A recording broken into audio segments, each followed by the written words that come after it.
Well, it says we're live, so let's wait for the stream to start.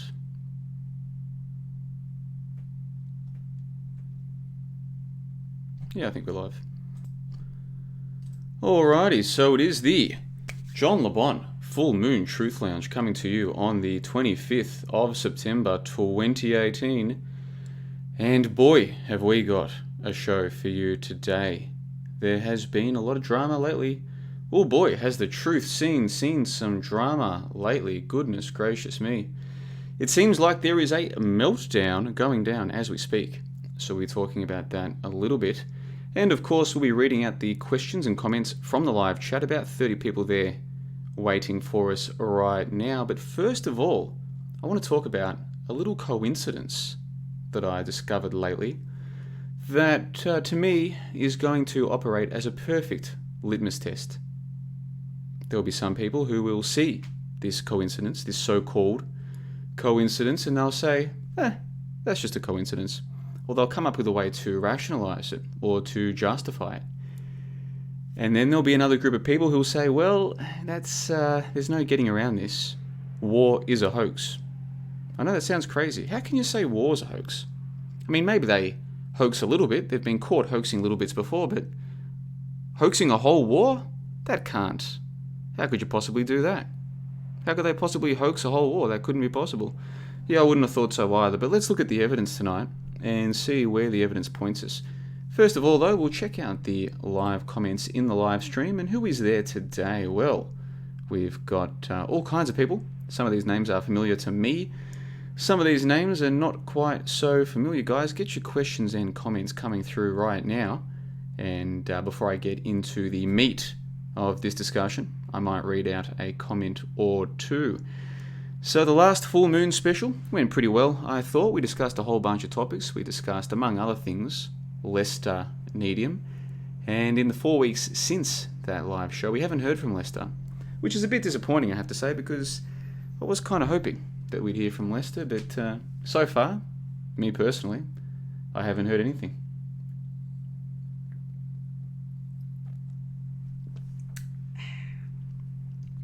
You'll have to forgive me, just having a quick drink to get the old vocal cords going. So let's have a look. Senseless from WA is in the live chat.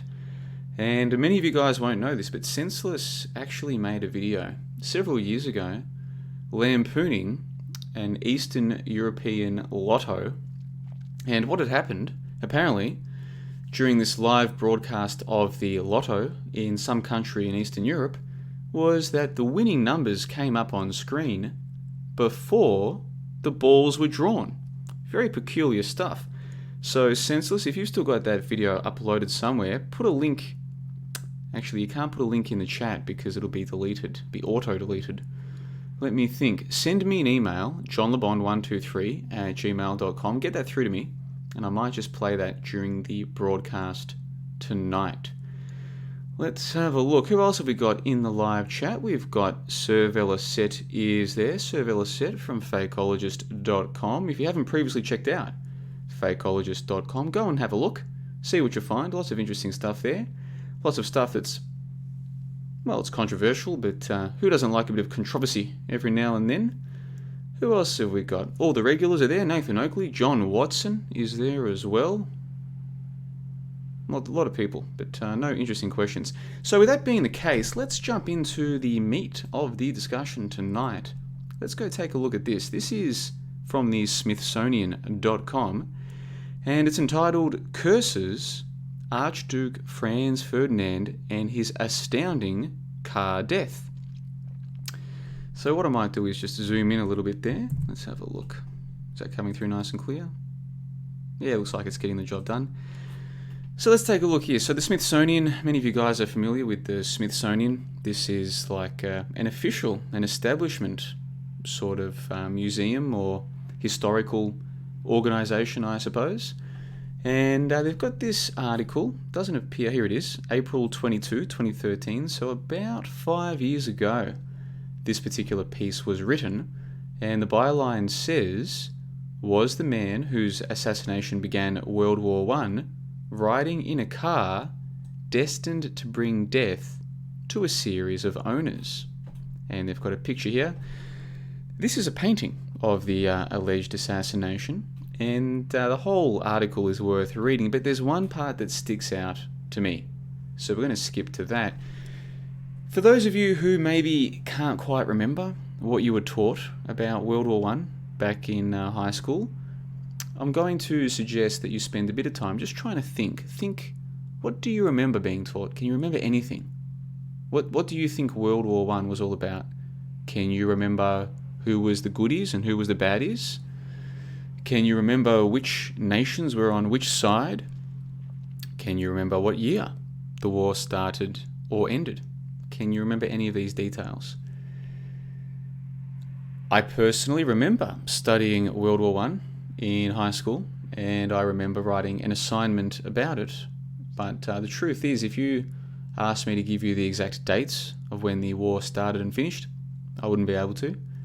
I think I could give you the main belligerents, that is, the main nations, and which sides they were on, and I think I would mostly get that right, but generally speaking, my memories would be vague, except for one thing. I remember quite well that supposedly the whole thing started when some dude shot some other dude, and then a country was like, hey man, you shot our dude, stuff you. And then the other country was like, well, stuff you. And it was like, well, stuff you. And then this other country was like, hey man, don't fucking tell that country stuff you. And this other country was like, hey, you stay out of it, buddy. Next thing you know, man, it was all in brawl. There was an all-in brawl that we now know as World War I. Now you might be thinking, JLB, I think you're exaggerating. I think you're misrepresenting what World War I was. Well, by all means, go and look into the official story for yourself, but you're going to find out that the assassination of that man on your screen right there, Archduke Franz Ferdinand, his death, his assassination, is considered by official historians to have been the start, the key point that led to what we now call World War I. Sounds crazy when you think about it. Really? So some guy assassinated some guy, and then some country started a war with some other country, and then some other countries said, you can't do that, and they got involved, and really that's how millions of people ended up dead? Seems a little bit bizarre. Yeah, it does. It does. We'll come back to that. So let's carry on then. In fact, in the live chat, you tell me, what do you remember about what you were taught about World War I when you were in school? We're liable to have people aged everything from, their teens right through to their 60s, 70s, maybe their 80s in the live chat. So some people's memories will be stronger than others, and we were all taught slightly different things at different times. Some of us went to school in the 90s or in the 2000s. Others went in the 60s or the 70s or whatever. So let me know in the live chat, what do you remember about this fellow on your screen right here, Archduke Franz Ferdinand? And excuse me, I'll just take a quick little drink, and forgive me if my voice is a bit croaky tonight. There'll be a bit of dead air today. I usually don't like dead air, but it's either dead air or my voice gets all croaky, so forgive me. Alrighty. Alright, so where were we? Yes, so on our screen, again, we're reading from the Smithsonian, so this is an official outlet, okay? This isn't my opinion. This isn't your Newswire or 21st Century News, whatever they call themselves. This isn't Alex Jones. This isn't anything. This is official. This is official story. And it says here that Franz Ferdinand, who, by the way, what a killer moustache that is. Holy crap, look at that. That's like taking a man with a full head of hair and just cutting some of it off and putting it under some dude's nose. That is a sensational moustache. Well, will you look at that. It says here, Archduke Franz Ferdinand was a victim of the most momentous political assassination of the 20th century. And yeah, I mean, if your assassination leads to a world war where millions of people die, yeah, I would say that your assassination probably was the most momentous political assassination of the 20th century. You know what we're going to do? What I'm going to do is I'm going to look up at Wikipedia. What does Wikipedia say about our friend Franz Ferdinand? Let's go and check. Oh, they've got a band. I don't know about the band. I want to know about the dude. Tells you something, doesn't it? That the highest wiki result is the band rather than the dude. Alright, so now we've got the dude. So it says here, let's zoom in, make it a bit more easy for you guys to read at home. Archduke Franz Ferdinand, Archduke of Austria-Este, my pronunciation is always terrible, was a member of the Imperial Habsburg dynasty, and from 1896 until his death, the heir presumptive to the Austro-Hungarian throne. His assassination in Sarajevo precipitated Austria-Hungary's declaration of war against Serbia, which in turn triggered a series of events that resulted in Austria-Hungary's allies and Serbia's declaring war on each other, starting World War II. Huh, how about that? Once again, let me re-emphasize this point. This isn't my story, okay? I'm just telling you the official story as it is taught today. And that part of it, I remember being taught that when I was in high school, what are we talking, 15 years ago? So yeah, just imagine that, guys. Just imagine that millions of people in Europe, mostly, are minding their own business. Just minding their own business. And someone walks up to just a regular peasant, just a regular farmer, and says, "Oi, you, come with us. We need some help." "Oh, really? What do you need help with?" "Well, we've got a war going on." "A war? What are you talking about, man?" "Well, you see, we are murdering and sending out people to go and murder these other people, and we want you to come and help us." "Really? What? Why are you murdering those people?" "Well, get this. Their people are murdering these other people." "Oh, really? Why are they doing that?" "Well, it's the darndest thing. Those other people that they're murdering are murdering these other people." "And why are they murdering other people?" "Well, because some dude shot some dude in a car." "Really?" "Yeah. And you want me to come and help you murder some other people?" "That's correct." "I see, all right." Interesting story when you think about it. Millions of people got sucked into this. Really, millions of people, mostly men, I would presume, minding their own business, have been convinced to go and shoot at and be shot at by people from other countries they've never met, all because of a chain of events stemming from some dude shooting some other guy in a car. That's really the story of World War I. Really. Imagine that you are minding your own business, okay? You've just gotten home from work, and you've just sat down on the couch after a long week of work, and there's a knock at the door, and you're like, "All right, what's going on?" It's like, "Hey man, what are you up to?" "Oh, not much, just got home." "Cool, come with us." "How come?" "We've got some murdering to do." "Murdering?" "Yeah. And there's a small chance that you're going to get murdered too." "Oh, really?" Millions of people? Millions of people. Millions of them. Really? Because this guy on your screen right here got assassinated in a car. That's the story, is it? Okay, alright. No, that's cool, whatever.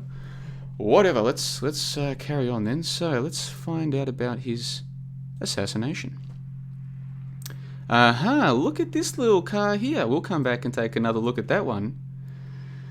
Okay, so again, reading verbatim from Wikipedia, Archduke Franz Ferdinand. So, pardon me, again, forgive the voice. So, on Sunday, 28 June 1914, Franz Ferdinand and his wife were assassinated in Sarajevo, the capital of the Austro-Hungarian province of Bosnia and Herzegovina. The perpetrator was 19-year-old Gavrilo Princip, and again, forgive my pronunciation. Is it a soft C or a hard C? Princip, whatever. Let's just call him Gav. So the perpetrator was a 19-year-old Gav, a member of Young Bosnia, and one of a group of assassins organised and armed by the Black Hand. Earlier in the day, the couple had been attacked by Nedeljko Kabrinovic. How can you spell a name with an LJK in that order? Nadejko? Aha, that's what it would be. Nedeljko Kabrinovic. Alright, let's try that again, shall we? Live broadcasting, guys. Never do it. Trust me, it's not worth it. Earlier in the day, the couple had been attacked by Nadejko Kabrinovich, see, how do you like those apples, who had thrown a grenade at their car. However, the bomb detonated behind them, injuring the occupants in the following car. Gosh darn it. On arriving at the governor's residence, Franz angrily shouted, "So this is how you welcome your guests? With bombs?" Well, he'd be pretty pissed off, wouldn't he? Imagine if you're just cruising through the streets, in an open roof car, and some dude throws a grenade at you. You would be pretty pissed off, I'd imagine. You can forgive Franz for that. After a short rest at the governor's residence, the royal couple insisted on seeing all those who had been injured by the bomb at the local hospital. However, no one told the drivers that the itinerary had been changed. Fancy that. Fancy changing the itinerary and forgetting to tell the drivers. Goodness gracious. I hope somebody got fired over this. Carrying on then. When the error was discovered, the drivers had to turn around. Well, that makes sense. As the cars backed down the street and onto a side street, the line of cars stalled. At this same time, Gav was sitting at a cafe across the street. He instantly seized his opportunity and walked across the street and shot the royal couple. Imagine that. Imagine you've spent all this time plotting to kill some dude with a grenade. So you've thrown the grenade and it exploded, but it killed or it hurt the people in the car behind your target. And so you're sitting at a cafe afterwards thinking, gosh darn it, I've all this planning, the black hand's going to be very pissed off at me. And then all of a sudden you look up from your mocker. You look up from your mocker and you see the original target driving right back towards you.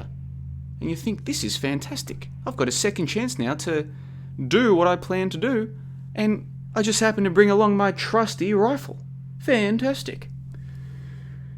Okay, so Gav first shot Sophie in the abdomen and then shot Franz Ferdinand in the neck. What? Really? Was this one of those guns that you don't have to reload, or... Here we go, it was a 380 ACP cartridge. Oh, it was a pistol. Okay, that makes sense. A pocket-sized pistol. Okay, that makes sense. Alright, cool. At least that part makes sense.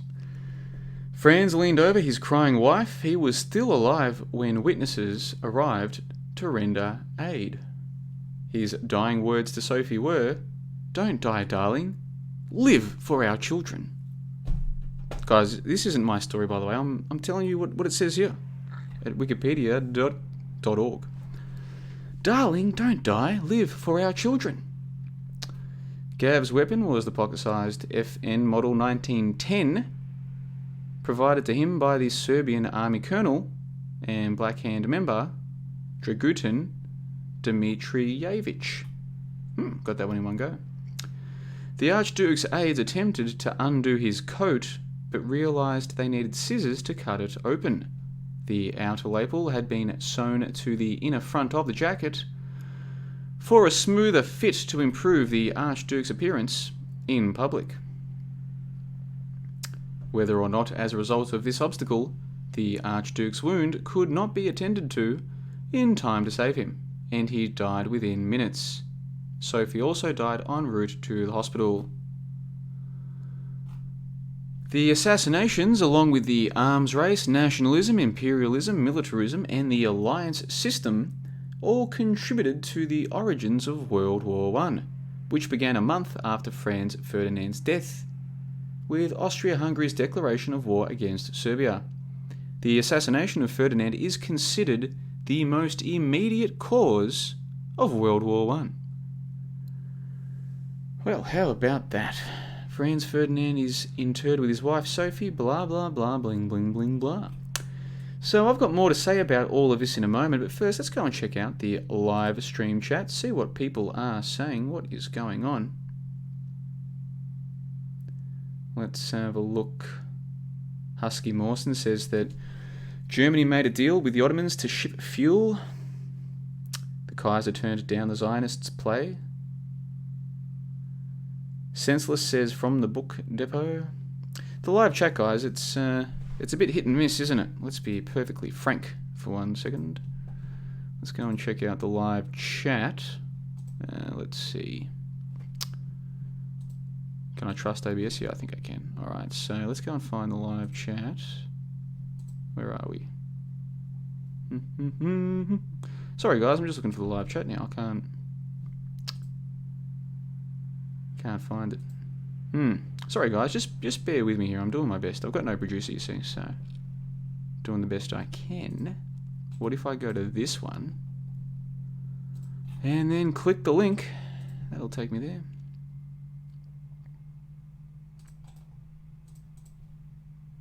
Alrighty, so we've got about 40 or 50 people watching now. Let's go through a few of the comments and see what the good people are saying in this full moon special live stream. We've got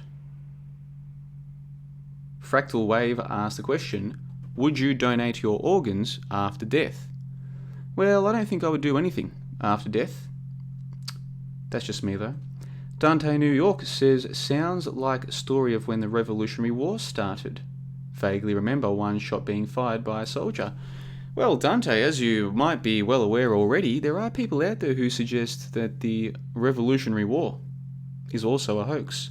And when people are first exposed to this idea, they tend to have a visceral reaction. Like, what? How dare you say that?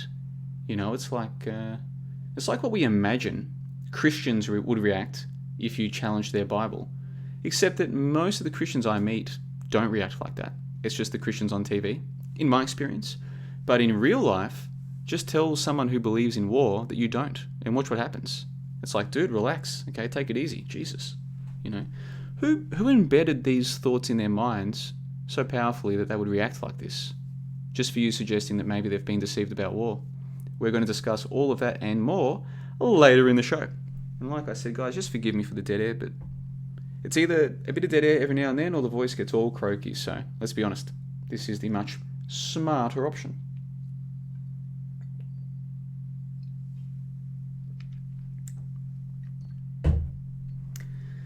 Alrighty. I used to do live shows all the time. These days, not so often. But they're enjoyable, so thanks everyone for coming out. About 40 or 45 people watching live. If you're just joining us late, this is the Full Moon Truth Lounge. And the truth of the matter is that I've now got 2 weeks off of my normie job, and I'm just relaxing, taking it easy, and enjoying the full moon. And this is probably I want to say the 4th or the 5th full moon live show that I've done over the journey. And there's just something about the full moon that I happen to like. So I thought, let's do a show. And at the moment, we're talking about Archduke Franz Ferdinand, whose assassination apparently led to what we call World War I, where millions of people dying, okay?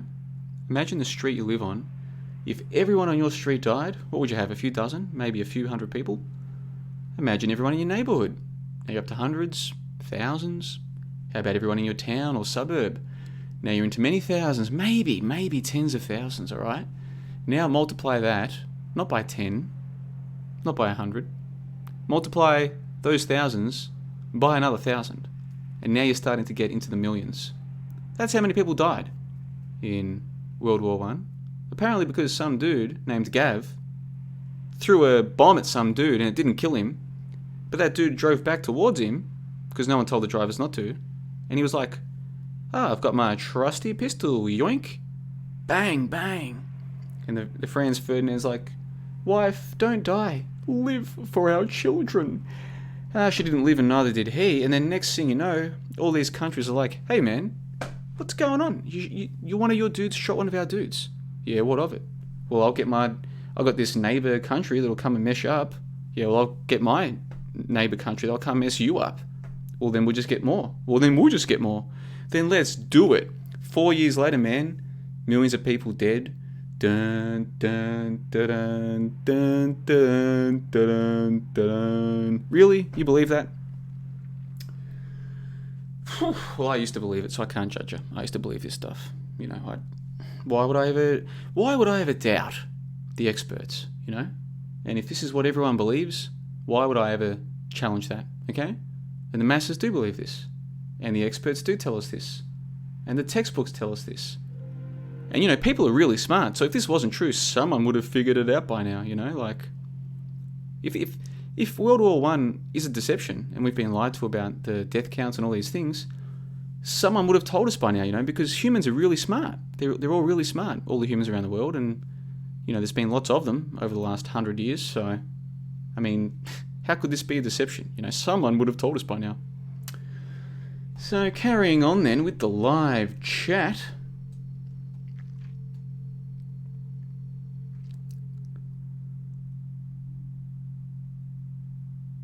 The Aussie drama says, quick bong hit. Incorrect, my friend. I'm not anti-weed, but I'm on the record, and I have been for years now, saying that one of the biggest problems with the so-called truth movement and the people who are attracted to it is that an incredible number of them do have substance abuse or substance addiction problems, whether that's alcoholism or weed abuse or prescription medication abuse or whatever. And I think among them, weed is... There's a lot of people smoking too much of it, is the fact of the matter. And I'm not here to judge them, but no, I'm definitely not ripping bongs live on the air. Especially in Australia, where last I heard it was still supposedly illegal. I don't know if that is still the case. I don't really follow the news close enough, but I'm pretty sure it's still illegal here, so probably not something I would do live on the air, personally. That's just me, but hey, if weed is your thing, then by all means, have fun.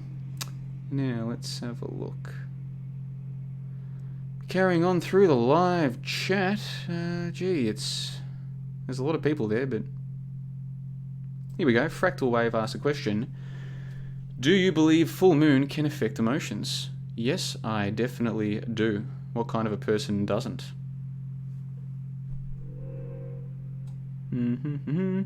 Oh, hello, Vinegar. That's a really stupid name, dude. I'm going to call you Vinegar from now on. Vinegar says people think they're dead when their organs are taken. Nope. Ooh, you're opening a can of worms there, Vinegar, my friend. A lot of people don't know this. And, boy, you talk about a black pill. When you look into how so-called organ donation really works, like how it's officially admitted to work if you just take the time to look into it, if your jaw doesn't hit the floor, then I don't know what to tell you. We live in a strange time and place, my friends. A strange time and place. But that's all I'm going to say about that for now.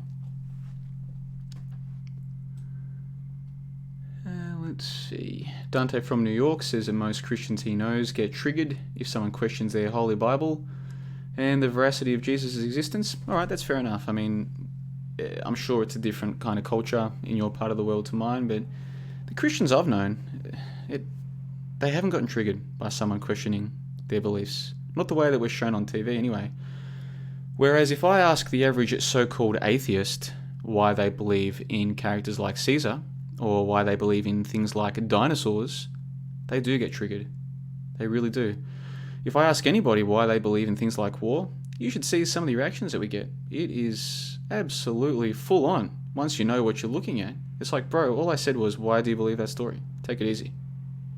No, they get very upset. Of course, I know why they do, and we're going to discuss all of that and more later in the show. So keep the comments and questions coming. We've got Jay Roberts is in the chat. Good to see Jay Roberts in the chat. We've got a few people actually from the website here. Of course, my website is johnlebon.com. There is over 100 hours of exclusive video and audio material waiting for you right now if you sign up as a member. But if you can't afford $15 US to sign up, don't you worry. There's a ton of free material there available right now to anybody. Just pop along to johnlebon.com, the best skeptical information on the internet today, bar none. And if I'm wrong about that, please tell me. Where can I go to find somebody who takes the time to look up the scientific papers when he's talking about dinosaurs? Where can I find someone who takes the time to look up the history books when he's talking about history? Where can I find someone who does that? I can't find anybody other than myself at johnlebon.com. And people say, oh, JLB, you sound so arrogant when you talk like that, mate.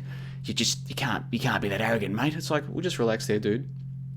I hope I'm wrong. Okay, I wish there were other people doing what I'm doing, but there's not. And it's phenomenal to me. It's absolutely phenomenal. There's all these so-called researchers out there, but once you start to see through things like war or history or even once you get your head around the idea of just basing opinions on actual evidence, not repeated stories, but actual evidence, you won't be able to take any of these so-called researchers seriously ever again. You won't be able to, because all they're doing is just parroting stories. In fact, that's what the modern human does most of the time. All they do is parrot stories. And once you see what's going on, it is phenomenal. So it's good to see a few of the members of johnlebon.com in the live chat today, but there's a ton of people here who are not from johnlebon.com. They're just regular people. So I'll try and read out more of your comments as we go through the call. Just bear with me. Voice getting all croaky again.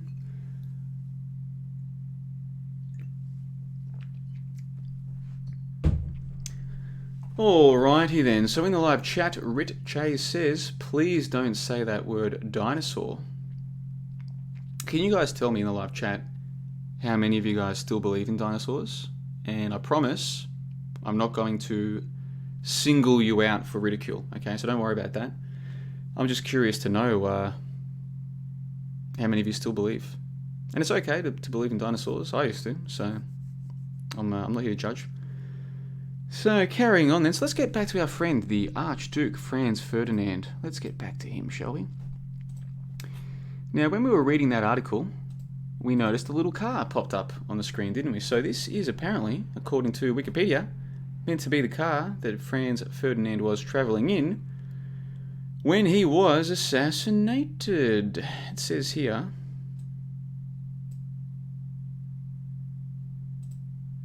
This is a summary. It says, the open car in which Archduke Franz Ferdinand was killed by Gav, triggering World War I. Picture taken at the Military History Museum in Vienna, Austria. Guys, don't have... Here's a word of warning. Don't have dinner before you do one of these live shows. I'm really struggling here. Please forgive me if I'm struggling. I'm doing my best. Doing my best. You get what you pay for, I'm afraid. So the point is, this is the car that old mate was travelling in when he was assassinated. And again, I can't stress this enough. His assassination led to the deaths of millions of innocent people, or at least ostensibly innocent people, mostly in Europe. The guy was travelling in this car. Now, what date does it say that he was assassinated? Let's go and double check that one. I've already read it out, but let's find it out again. June 28, 1914.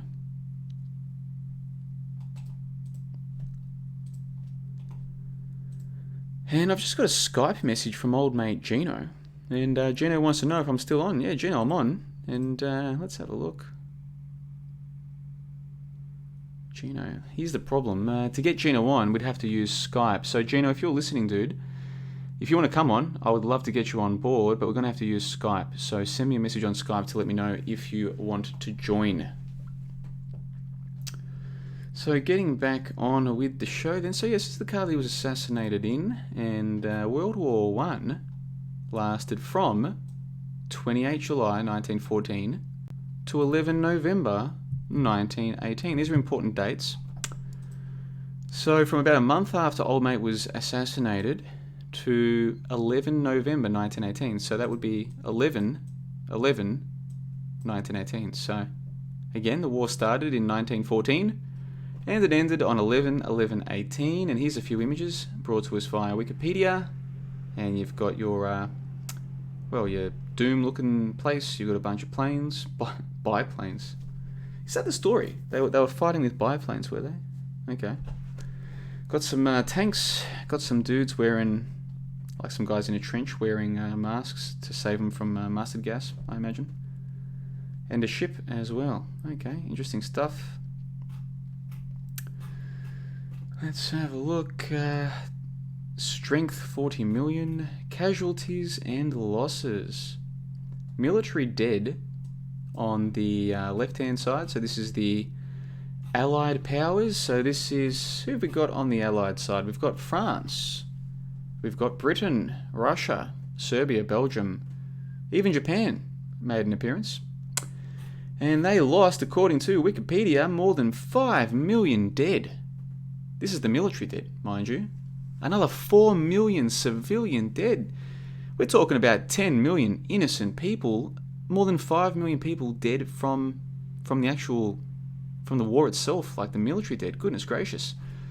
And then on the other side, Central Powers, we've got the German Empire, Austria-Hungary, and the Ottoman Empire. They lost more than 4 million people in the military, almost 4 million civilians. Goodness gracious me. So we've got about 10 million military deaths from World War I. 10 million, guys. 10 million. If you've been raised to believe that these stories are true, then you're like, 10 million? Who cares, man? That's even less than World War II. Huh. But if you hadn't been raised to believe that millions of people could die in a conflict like this, would you believe it? Would you believe it? I'm not so sure. We've all been raised to believe this from a very young age, so we just don't even think twice about it. We can't. Most people can't even think about this. It's just a number. You know, it's just, oh yeah, just millions of dead people. You know, I'm sure they were all buried or burnt or, you know, I mean, why not? You know, what's the problem with millions of people suddenly dying in the space of just a few years from shooting each other and stuff like that? Who cares, man? It's just a few million people. It happens all the time. Okay, so the important thing here, though, to remember, apart from all of the deaths, is the date that it finished, 11 November 1918. Bearing in mind, of course, that the event that triggered the war was the assassination of a man in this car. So let's go back to that original newspaper article that I was reading from the Smithsonian Magazine. And let's scan a bit further down. There is Archduke after a... what's this? Deer hunting? Oh, there he is. Is that Sophie, is it? Yeah. Sophie, you have to live for the children.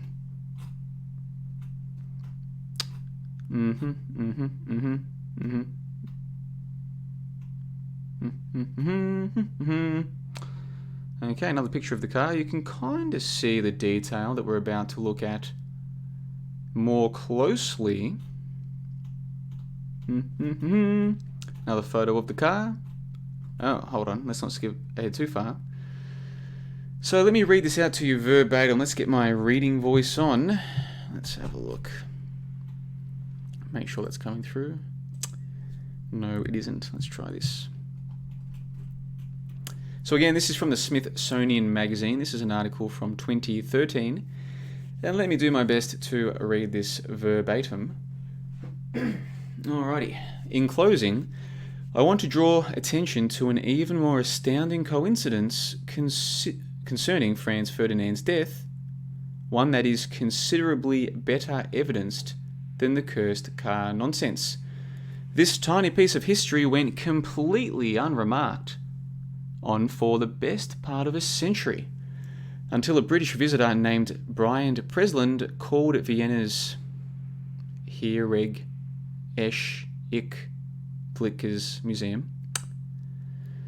I'm going to try this again. This tiny piece of history went completely unremarked on for the best part of a century, until a British visitor named Brian called at the Vienna Museum, where the vehicle is now on display.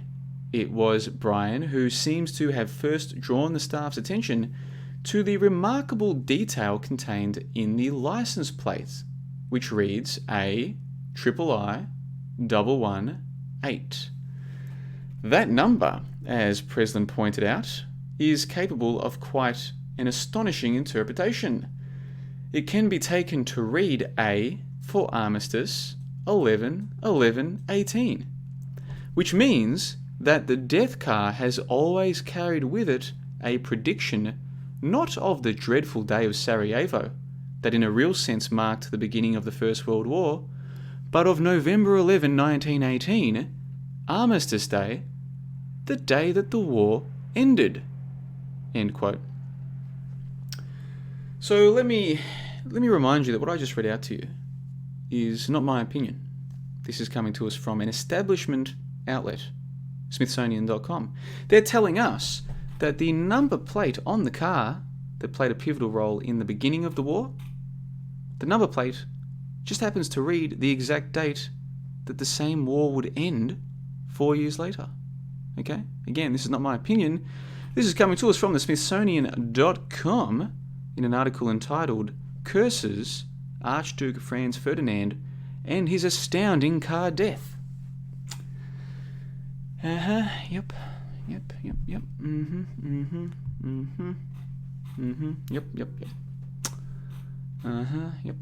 Alright, so that's the car there. Goodness gracious me. There it is, guys. There it is. Let me zoom in a little bit closer. Let's have a look here. Let's zoom in on that.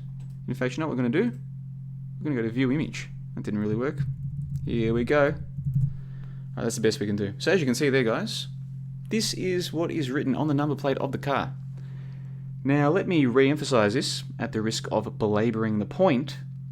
This car is the car that Franz Ferdinand was travelling in when he was assassinated. According to official history, it was that assassination that led off a chain event, a chain reaction, that led to ultimately to the death of millions of people. Some 10 million in the war itself, directly in the military, and millions more in terms of civilians. So millions upon millions upon millions upon millions of people dead. Okay? Dead because a guy was travelling in a car. That car had a number plate A11118, which, as you can see, can be interpreted as A, just like Armistice Day, 11/11/18, the day of Armistice, the day the war ended. What are the odds of that? Huh? Goodness gracious me.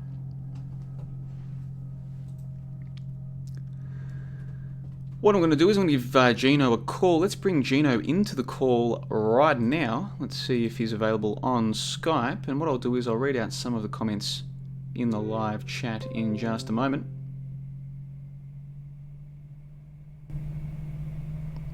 Gino, are you with me? The day of Armistice, the day the war ended. You've got to make sure you put your video on mute so people can't hear me in the background. Goodness gracious me. Yeah, sure. I'm on the couch. I'm just on the couch. Are you talking? Am I online? Am I online at the moment? What's going on? Bro, you are live on johnlebon.com all around the world on September 25, 2018, talking about what some people describe as the War Hoax. So, Gino, I know it's a little bit late where you are in the world, 11 PM if I'm not mistaken, but I know you've been following the live stream for the last hour or so very closely, so give us your thoughts, mate. What do you think about all of this? John, you've called me on the mobile. Can you call me back? I'll just get to set up the mic on the laptop. I'll call you back. For an intelligent man, you make things difficult, Gino. I'll call you back soon, all right? Okay. That's Gino coming to us from down there in Melbourne. And he's a very intelligent man, but sometimes you really have to wonder. So, getting back to our little friend Franz Ferdinand. Guys, what do you make of this? What do you make of this? Franz Ferdinand, his car, A11/11/18. Goodness gracious me. And I know what a lot of you are thinking. You're thinking, JLB, are you claiming that war is a hoax because of that coincidence? And my answer is no. I only discovered this a few days ago. Okay? My reason for questioning war goes back years. Years and years ago, I started questioning V2 rockets. And we might talk about that more later in the show. But no, I'm not saying that just because of this so-called coincidence that people should stop believing in war. Far from it. But what I do think is that people will look at this so-called coincidence and they'll probably fall down one of two paths. One path will be to dismiss it, to ignore it, to pretend they never saw it. The other path will be to say, you know what, that is a little bit strange. That's a little bit strange, and they'll start thinking about it. They'll start thinking in their own mind, what does this mean? How could this happen? Okay, and they'll start having what we call an internal dialogue. And an internal dialogue is where a person, and only some people do this, not all people do this, it's where a person is sitting there thinking to themselves in their own head. Okay, so this is going to be very difficult for many of you guys to believe, but it turns out that a lot of the so-called humans that we're surrounded by, they don't have internal dialogues. They don't sit there in silence and ask themselves questions and think about things. They don't do that. Those of us who do that, and who've always done that, it's natural for us to assume that all the other humans can and do this. But it turns out they don't. So those of you who can do that, you might find yourself starting to think, hold on, why would this have happened? How come I've never heard of this coincidence before? This Franz Ferdinand coincidence? When was I first told about World War One? What was I told during World War One? Do I really believe millions of people died? What evidence was I given that millions of people died? What do I remember about school? All these kinds of things is what will be going on in your internal dialogue. Hopefully, you're doing that right now as we speak. As you're listening to me, you're thinking to yourself, what do I remember? You're reflecting on your memories. You're reflecting on the evidence base you were given at school that this story is true. And you're realizing that you were given none. You were just given stories. You were given books to memorize and to recite. And worse than all of that, you were expected, at least once per year, to stand there in silence with all of the other humans to mourn the deaths of people you'd never met. Do you remember that? Do you remember that when you were a little kid? Yeah, in school? And you were told, hey, during assembly, we all have to go to assembly, and during assembly, everyone has to be quiet, okay? So when everyone's being quiet, make sure that you remain quiet. You have to. Everyone has to. It's to remember the people who died for us. Yeah, do you remember that?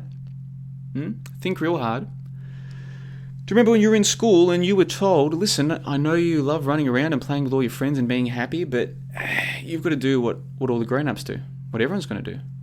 We're all going to stand there and be very sad, in silence. Okay? And at first it would have made no sense to you.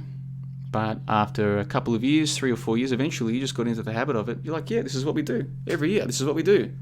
Minute silence. Yeah? Do you remember all of that? What do you think was being done to you at that time?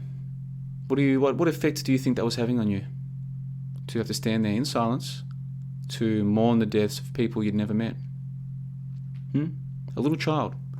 You know how children are very empathic, okay? They really care about the feelings of others, generally speaking.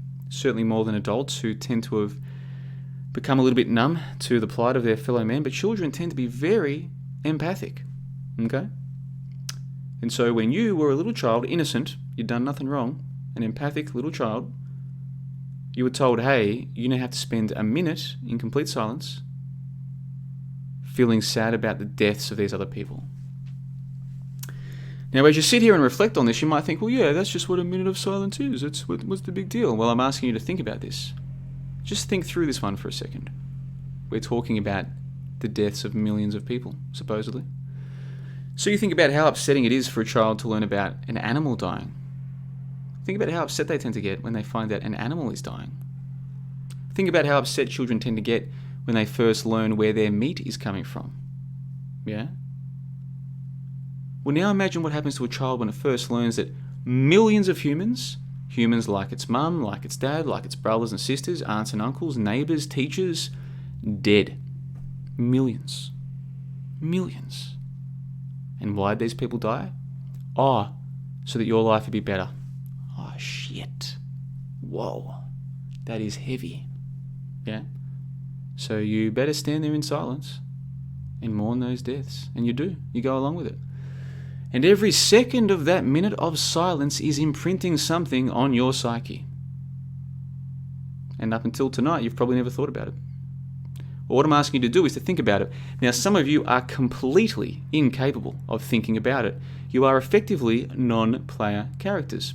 Doesn't make you a bad person, doesn't make you evil, doesn't make you a worse person than me. It just makes you a non-player character.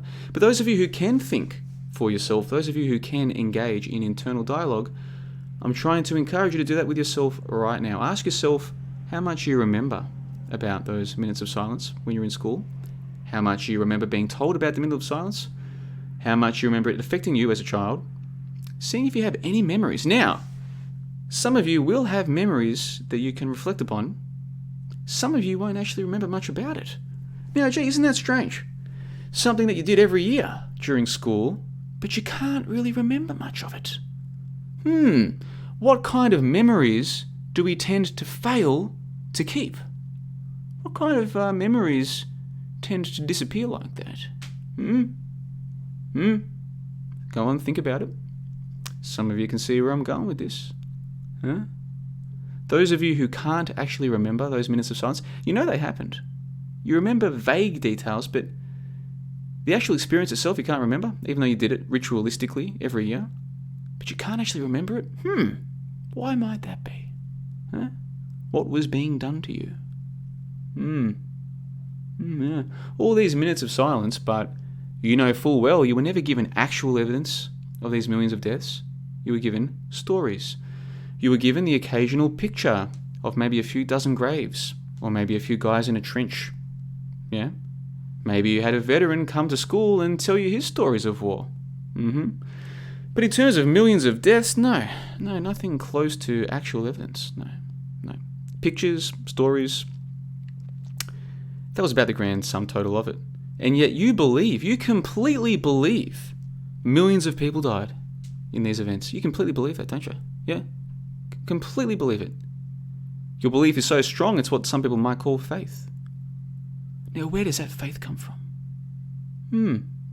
That's what I'm trying to encourage anyhow, you to think about. Now, let me see if I can get my old buddy Gino from Melbourne back on the call. I'll dial him in right now.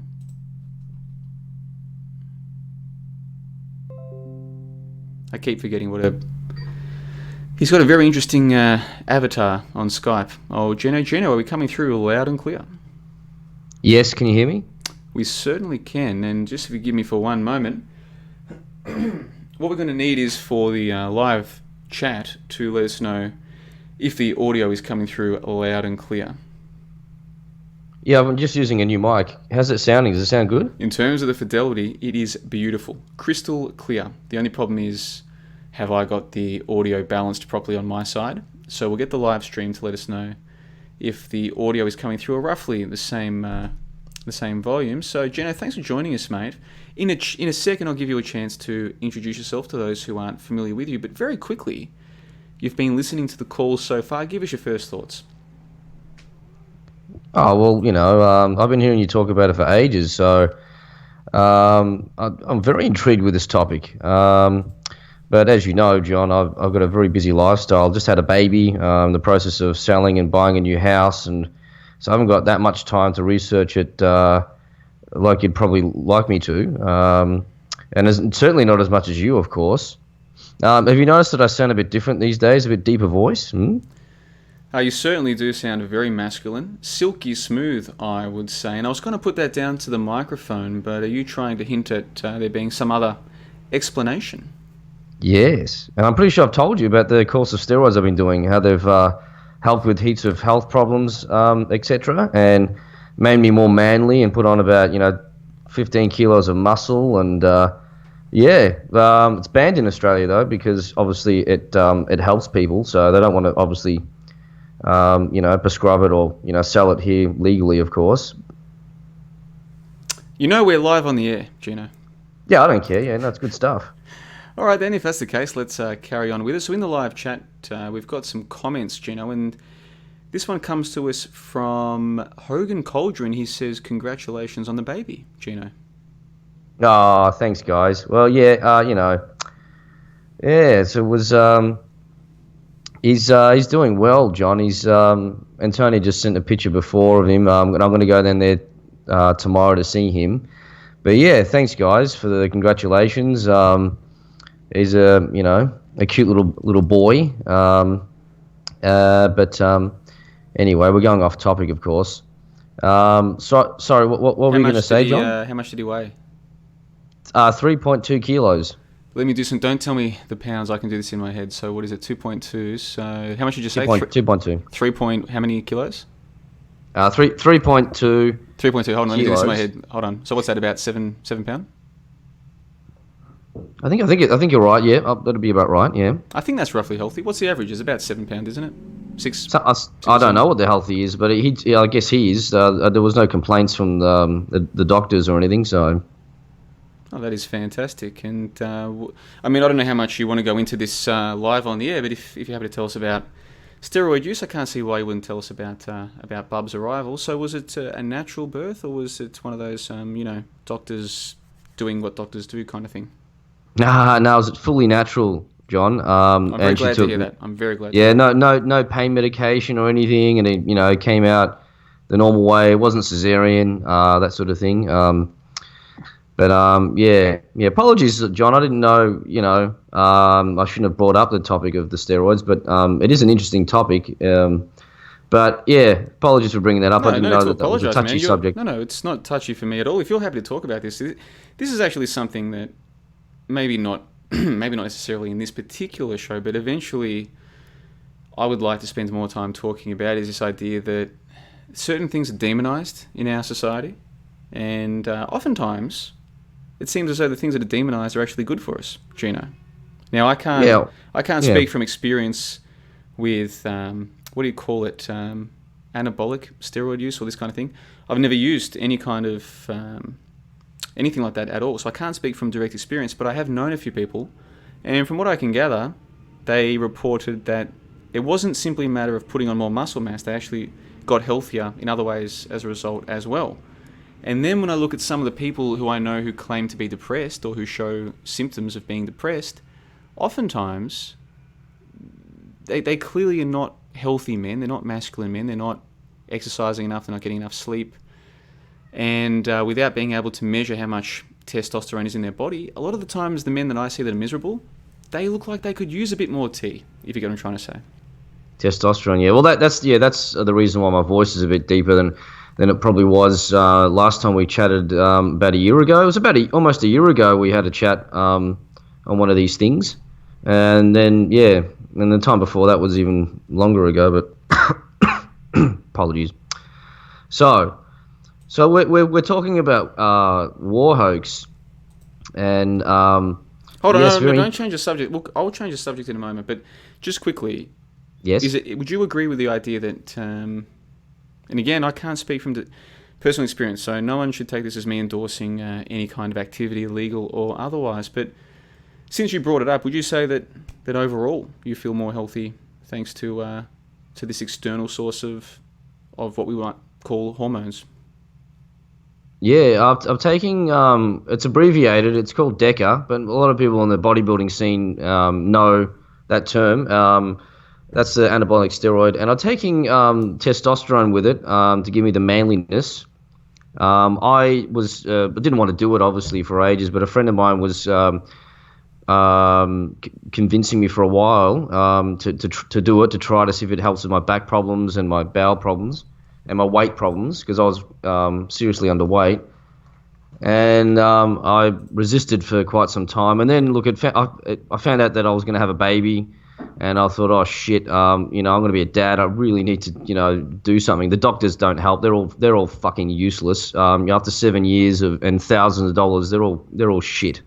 So I got desperate. So I decided to give it a shot. And it was a bit daunting to have to take injections into my bottom, and I have to get my homosexual friend Andrew to administer the injections, which I think he enjoys, the jiggy bugger.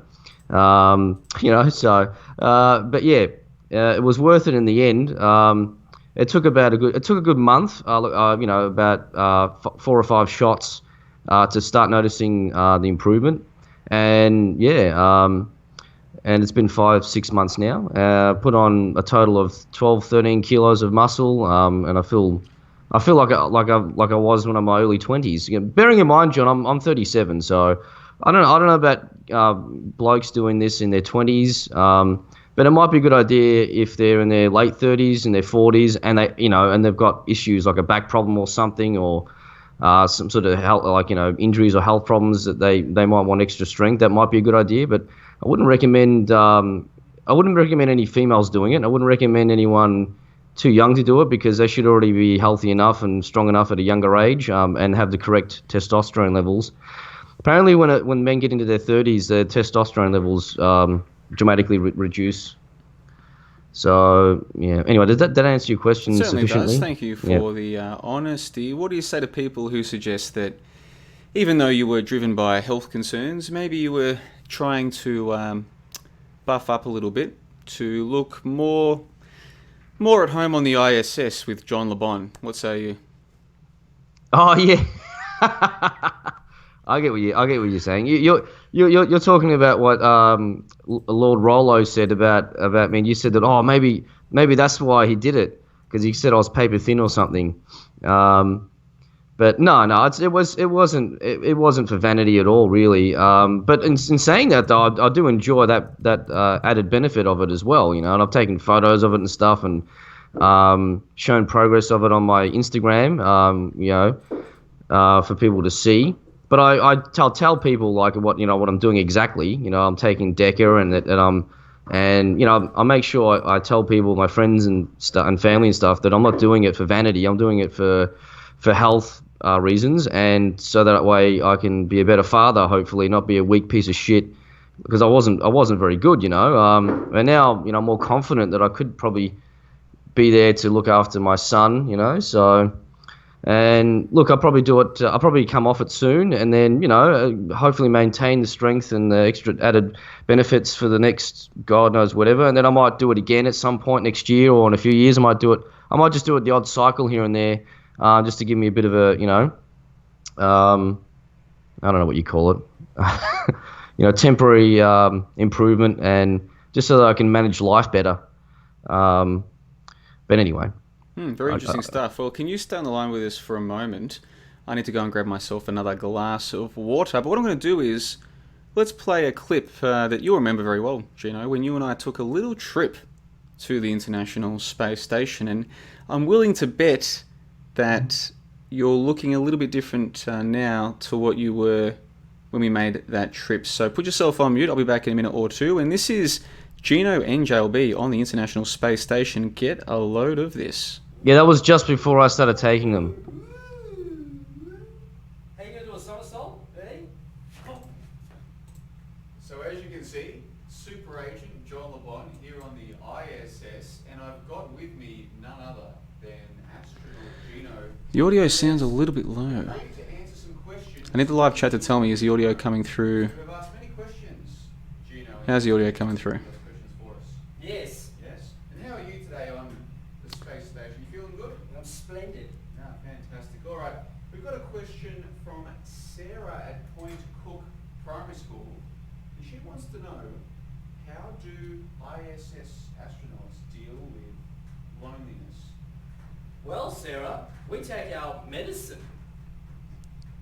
This one comes to us from Monique at Pakenham Primary School.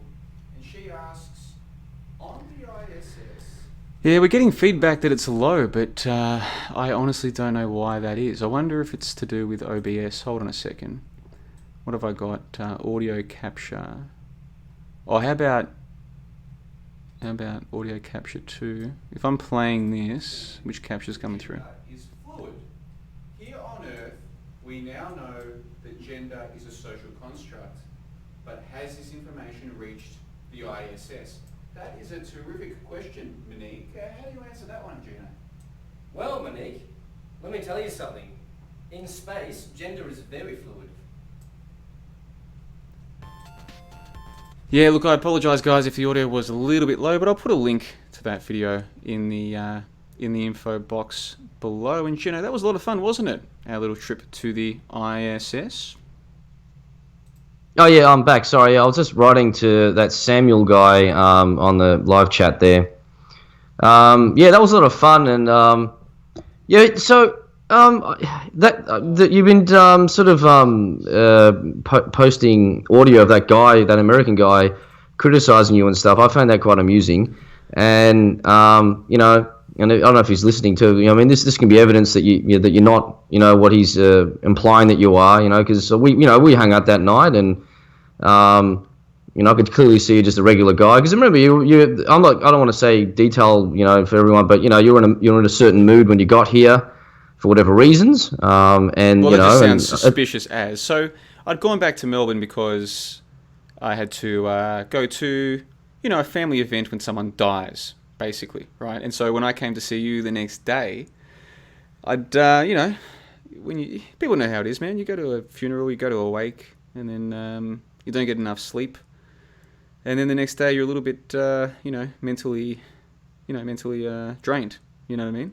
Whereas the way that you said it, people could interpret that as, oh, you know, JLB had gone to a rave and was, you know, all messed up from drugs or something. You know what I mean? So yes, but yeah, the thing is, man, even if Propaganda Morris, A.M. Morris, or any of my critics were to see this video that we're doing or listen to this call, it wouldn't for a second change what they're saying. They would just say that you're in on it, or that I had fooled you into thinking that I'm a normal person. Do you know what I'm trying to say? So, don't think it quite works like that. But, oh well. Now, Gino, I need to go and grab myself a glass of water. So, do you reckon I can leave you in charge for a minute or two? Can I leave you in charge of this place? What do you reckon? Well, you see, I'm not. I don't know if am I qualified? Do I have the skills? Let's see. People are telling me that my audio is quiet and yours is normal. Guys, in the live chat, thanks for working with us here. This is a team effort that we're doing here. I need you guys to work with me. What we're going to do is, I'm going to... what can I do? What I'm going to do, Gino, I'm going to play this video. Put yourself on mute. I'll play this video. I'll boost the audio as much as I can.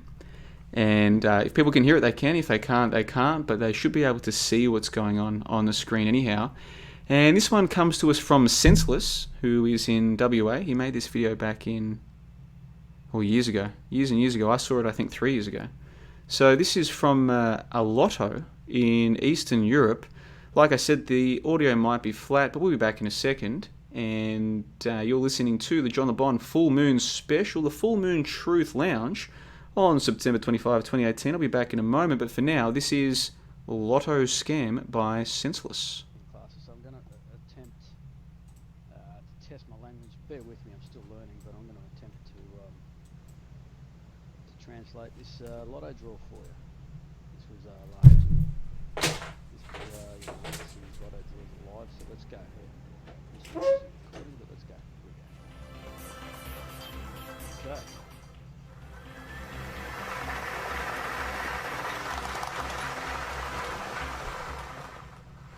Okay. Number 4. The first number is number 4. I hope you're enjoying the broadcast and good luck. Number 4.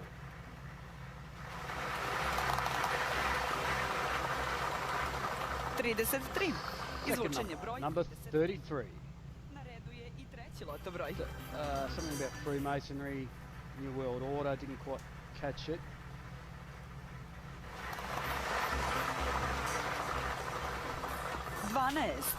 Number 12. Third number, number 12. Something about where her dress was made. Didn't really understand the rest of that. Something about her dress and how good it looks.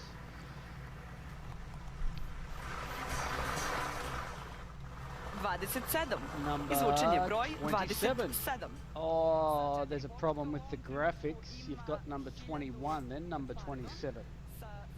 Yeah, alright, I'm back. So, I'm sorry about the audio there, but I'll put a link to this in the info box below as well. And at the risk of spoiling it for you, how do you think you would react if you were live on the air and you were doing a lotto and the numbers of the balls were coming out before the balls were being selected? How do you think you'd react? Well, you'll see how one lady reacts in this video. Once again, I'll put the link to that in the info box below. Thank you, Senseless, for sending that one through to us. It's a classic. And if you haven't seen it before, I think you'll enjoy it. So, Gino, you're still with us, mate? You're coming through loud and clear? Yeah, can you hear me? I can hear you. And once again, I'll just get the live chat to let us know if the audio is coming through roughly similar. So let's just fix up the desktop audio there. See, the thing is, I know how OBS works now, but it's still a matter of sort of getting my head around it, as it were. So, guys, let us know if it's all coming through nice and balanced. So, Gino, thank you for telling us about the good news with Bubs. Thanks for letting us know about the good news with your own health regime. And let's move now back to the original topic, which is what some people call the War Hoax. Now, you know me and I know you, we don't agree about everything. We have a lot of topics we do agree on, some topics that we don't. So whatever you say here, I'm not going to try and change your mind. But based on what you've heard me talk about so far, what are your thoughts? Give us a moment to reflect on what you've heard. What are your thoughts about all of this? Well, the number plate, that was quite interesting. The deaths, yeah, the death count. I mean, it's good that you emphasise on that because I've always sort of wondered that as well because that also sounds suspicious. And yeah, look, you know, if the Holocaust, because a lot of that's pretty much mainstream type of common conspiracy theory. You know, there's quite a few people that actually do believe in that one, but there's not very many that would question anything else other than that. You know, so. But if that's the case, if you can question that and not believe and they fake the deaths there, then surely that, you know, everything's up for grabs. Really, you could probably fake, you know, anything and everything else about the world wars and history in general. I like to you know, pick the brains of people that I know, like older people, particularly my old man. And this is for more so for the Vietnam War though, because I thought, you know, my dad grew up in a time where, you know, apparently there was so many people died in that one as well. You know, there was so many Aussies going up there and fighting for the country or fighting whatever it was to stop communism. And you know, I would have thought that my dad would have known heaps of people that went and could tell stories of and witness people dying. And yeah, you know, I sort of interrogated him a little bit, but yeah, I asked him about you know, how. Of course, I always knew the story since I was a kid that he failed the medical, but he really wanted to go because he wanted to fight for Australia and stuff and that cause. Because my dad's you know, he's that way, of course. But then I asked him, well, what about Nick, or what about your mate Jack, and what about so and so? All the people I know of his generation that he worked with, that he's known since he was a teenager, friends of family friends. And there was an excuse for pretty much everyone. Oh, he didn't get called up. Oh, he had a bad foot. Oh, he didn't. There was no one that went to the war. I'm like, wait, hang on, did you know anyone? And he goes, oh, yes, there was one guy, yes. I can't remember the guy's name. And I went, oh, all right, well, did you end up catching up with him afterwards? And, oh, he died. And I went, oh, where did he? Like, he died after when he got back at some point. But, like, did you hang out with him much and speak to him? Did you ask him if he'd, like, killed anyone or if saw anyone died? And he looked at me and went, you don't ask them that. You don't ask questions like that. I'm like, well, I'm not really getting anywhere now, am I? You know. So, anyway, that whole conversation, you know, you could argue that it supports the whole hoax theory, doesn't it? You could argue that, yeah. So you've been hearing me talk about what I call the war hoax for a long time. Let's talk about this number plate specifically. When did you first hear about this number plate so-called coincidence? Oh, the number plate. It was because of you, because of the video that you posted probably a few days ago. Otherwise, I'd have no idea. And so when you first saw it, what was your first reaction? Oh, I just thought it was a bit interesting. Yeah, it's an interesting coincidence. I was when we were at Adam's house at the time. Remember, I kept saying about the 5 interesting coincidences. It's just, you know, it's just another interesting coincidence. I don't know if it does mean what you're implying. It could actually just be coincidence, but it's interesting nonetheless. Yeah, it's interesting, but come on, 11/11/18. How much more blatant could it be than that? Okay. Yeah, it's pretty. It seems pretty blatant. Yeah. All right. Well, in the live chat, I'm being told that you're still coming through significantly louder. So let me drop him back another 6 decibels. Let me know if that makes a difference in the live chat. So the point that I make to people, Gino, is short of them telling you this is fake, okay, short of them like telling you directly, okay, the president getting in front of the White House and saying this is fake, short of that, how much more blatant could they make it, okay? With the moon landings, you've got guys on the moon playing golf, driving dune buggies, okay, a lunar lander that looks like it's a grade 6 school project made of aluminium foil, cardboard, just looks ridiculous. 9/11, you've got planes that somehow managed to pierce through steel and come out the other side. You've got Harley guys saying, I saw this plane come out of nowhere and ream right into the towers, exploding through the other side. And then, of course, I saw both towers collapse. One first and then the second, mostly due to structural failure because the fire was just too intense, right? Ridiculous stuff. So you've got the moon landings, ridiculous. You've got 9/11, ridiculous. Then we find out about this number plate on this car, which has apparently been there waiting for someone to point it out for about 100 years. How much more blatant could they make it, Gino? Short of telling you to your face, this is fake. Yeah, that does seem quite blatant, doesn't it? Yeah, and so what I'm asking you is, short of them coming out and telling us directly in black and white this was fake, how much more blatant could these things be, okay? Moon landers that are made of cardboard, planes that are made of aluminium that can pierce through steel, eyewitnesses that tell the official story moments after the buildings have just come down. In the case of World War, the number plate's telling you on the car that starts the war when the war's going to end. Again, I'm asking you, this is a serious question, and I want all the people out there who can think about things to think about this. Short of them telling you directly that this is a joke, how much more blatant could they make it? I'm not sure they could. I'm not sure if I can put it into words, but it's a new topic for me now, so I can't. It's going to take me a long time to look into this and think consider it and so forth. So there's not really much else I can sort of add to it, John. It's not like something like the moon landings, for example, which I've been fascinated with since 2001. I could jabber on for ages about that one, but this new thing that you've brought up, it's not one that I know much about, and I can't really elaborate too much. But it does seem, given that what you're implying is correct, that it is a hoax or whatever it is, and then that is pretty damn blatant. Putting the date in the number plate for which the war ends, it's pretty blatant. Yeah, it's blatant. So what I'm trying to get at here is this idea that most humans, and by most I mean the vast majority, they need to be told directly that they've been deceived before they will accept that they've been deceived. They can't work it out for themselves, okay? They need an authority figure or an expert or the group, the consensus, to tell them this is fake, and until that happens, it doesn't matter how ridiculous the story is, they will continue to believe this is the nature of the modern human. So when I'm asking you, Gino, how much more blatant could it be? I'm not being rhetorical, I'm actually being quite serious.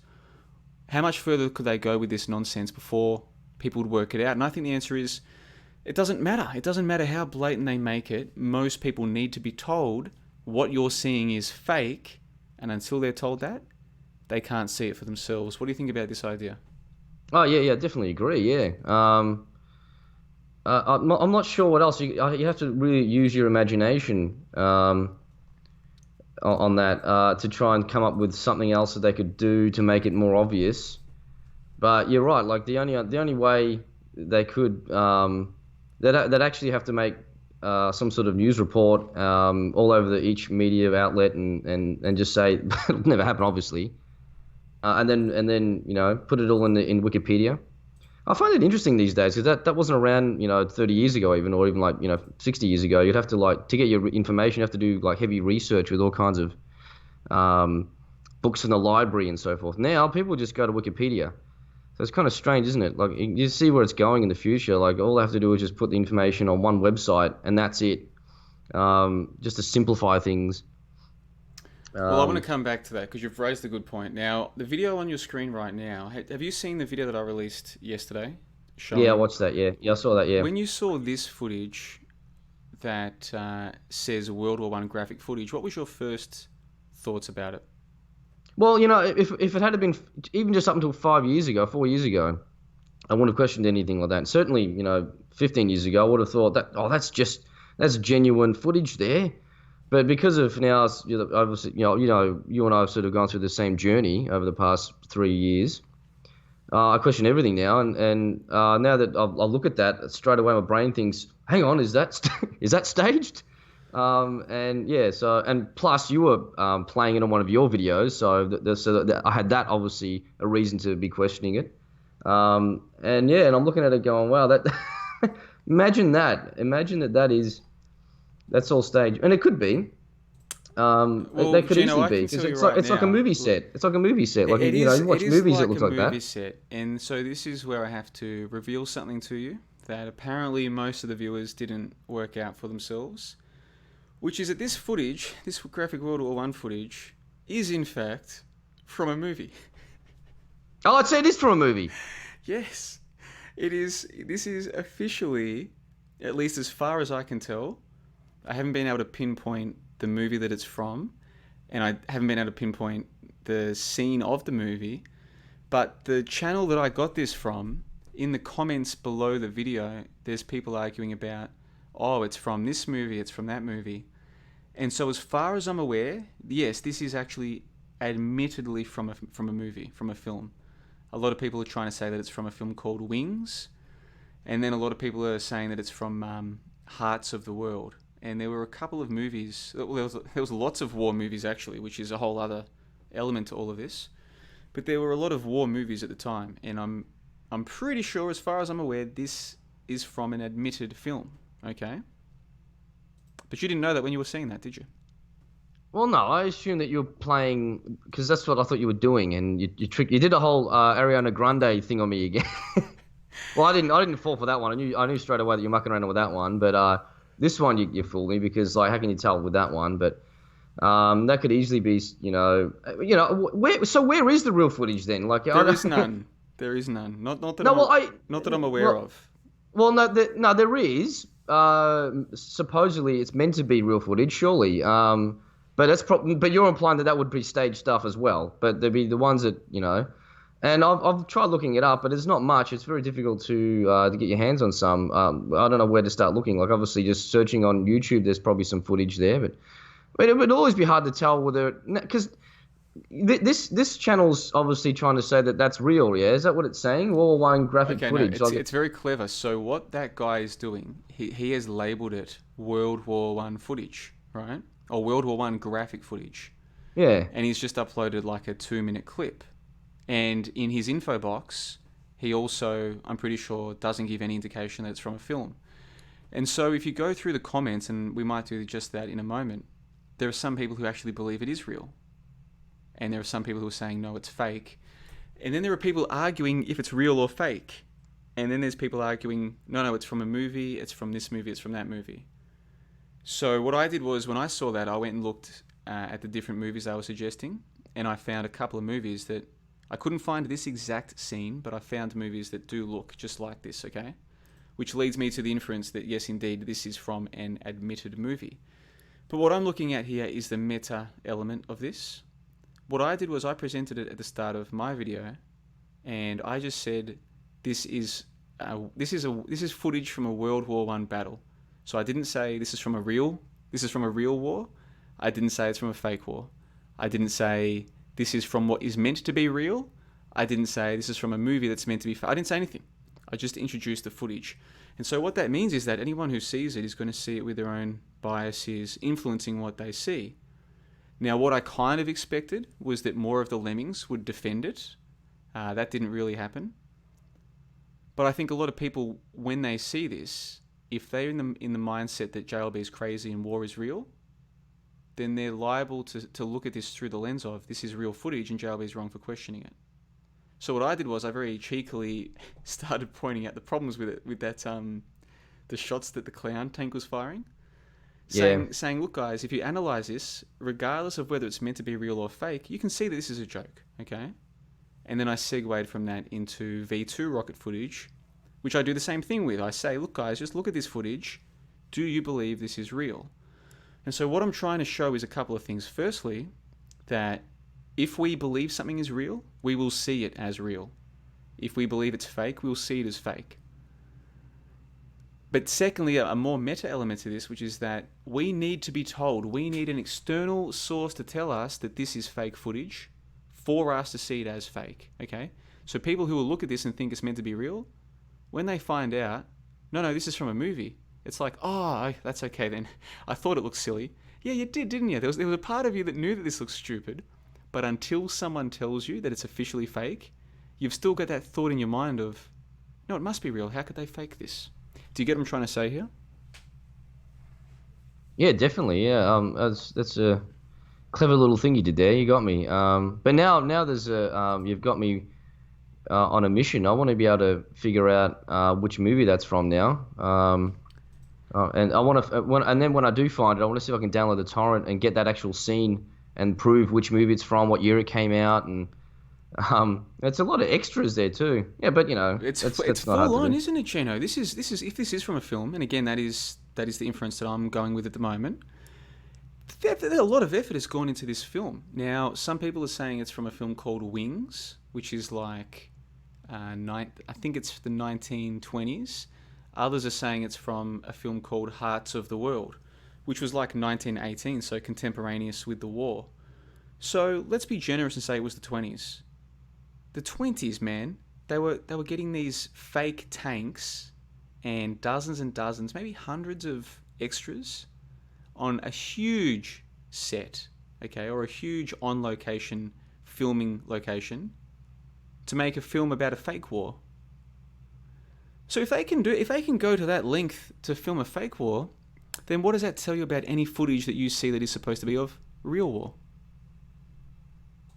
Exactly, and I'm sure of it. There is footage that exists that I've seen that's similar to that. That's supposed to be real.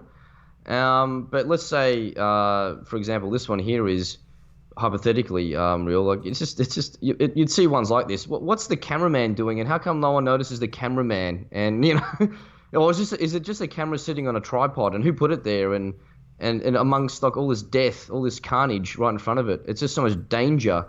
And there's it's just that factor just makes you wonder. But yeah, I'm gonna look this up. I reckon I can find out what movie it is, because me being a movie buff, and my dad particularly loves all the old movies. I'll be able to try and figure it out, and I'll get that scene and get back to you, I reckon. I reckon you'll be able to. Well, let's look at some of the comments that people left on this video. Now, I saw this for the first time a few months ago. Many months ago. Maybe early this year, maybe late last year, I can't remember. But quite a while ago. And one of the things that stood out to me at the time was that there were people in the comment section of that video arguing that this was real. Even when they had other people telling them, no, it's from a movie, they still argued it was real. So, for instance, you've got Caged Limp here says, anyone who says this is fake better prove it, because this looks extremely authentic. Even has someone drowning in their own blood for 30 seconds. Crimpus says, damn, that was brutal. Hayden Albright says, even if it's out of a movie or not, this is how war really was hundreds of years ago. That's how people fought in wars back then. Kill each other in plain sight, die on beaches, your best friend getting shot right by you, bombs exploding by you. That's how war really was. This footage shows how war is. I never want to be in a war. Shit like that will happen. You got people saying, is it real or what? Then you got people saying, no, this is out of a movie. You got people saying war never changes. You got people saying, I still think about my great-great-granddad. You got someone saying, this is the real deal, no CGI. This is from the film Wings. Someone says, this is the only real footage of World War I I can find. Some brutal stuff. It's crazy how different the world is now. This guy says French tanks, British soldiers.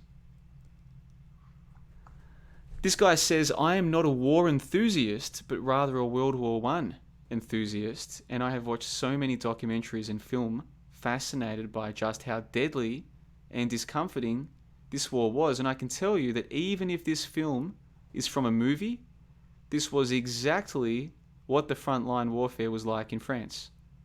Notice the pride in the men which causes them to divert from the retreats and fight to the death. Are you getting an idea, Gino, of what I was noticing when I was reading these comments? Yeah, I am, and as we speak, I'm trying to look up the DVD for Wings and see if there's a torrent, and I'm right onto it. And then I can go through the whole movie. But you already did it, so it's definitely not Wings. No, I'm not saying it's definitely not Wings, because I haven't sat through all of Wings. I just watched the trailer, and I didn't see this scene in the trailer. And like I said, I looked up the other film they were saying it was, which is Hearts of the World, and I saw scenes that were not identical to this, but looked very similar.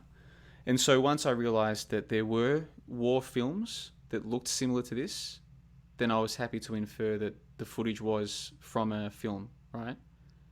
But it doesn't really... Insofar as I'm trying to suggest that war is fabricated, once you accept that this footage can be passed off as real and the other lemming humans can believe it's real, that's all you really need to see. That's all you need to know.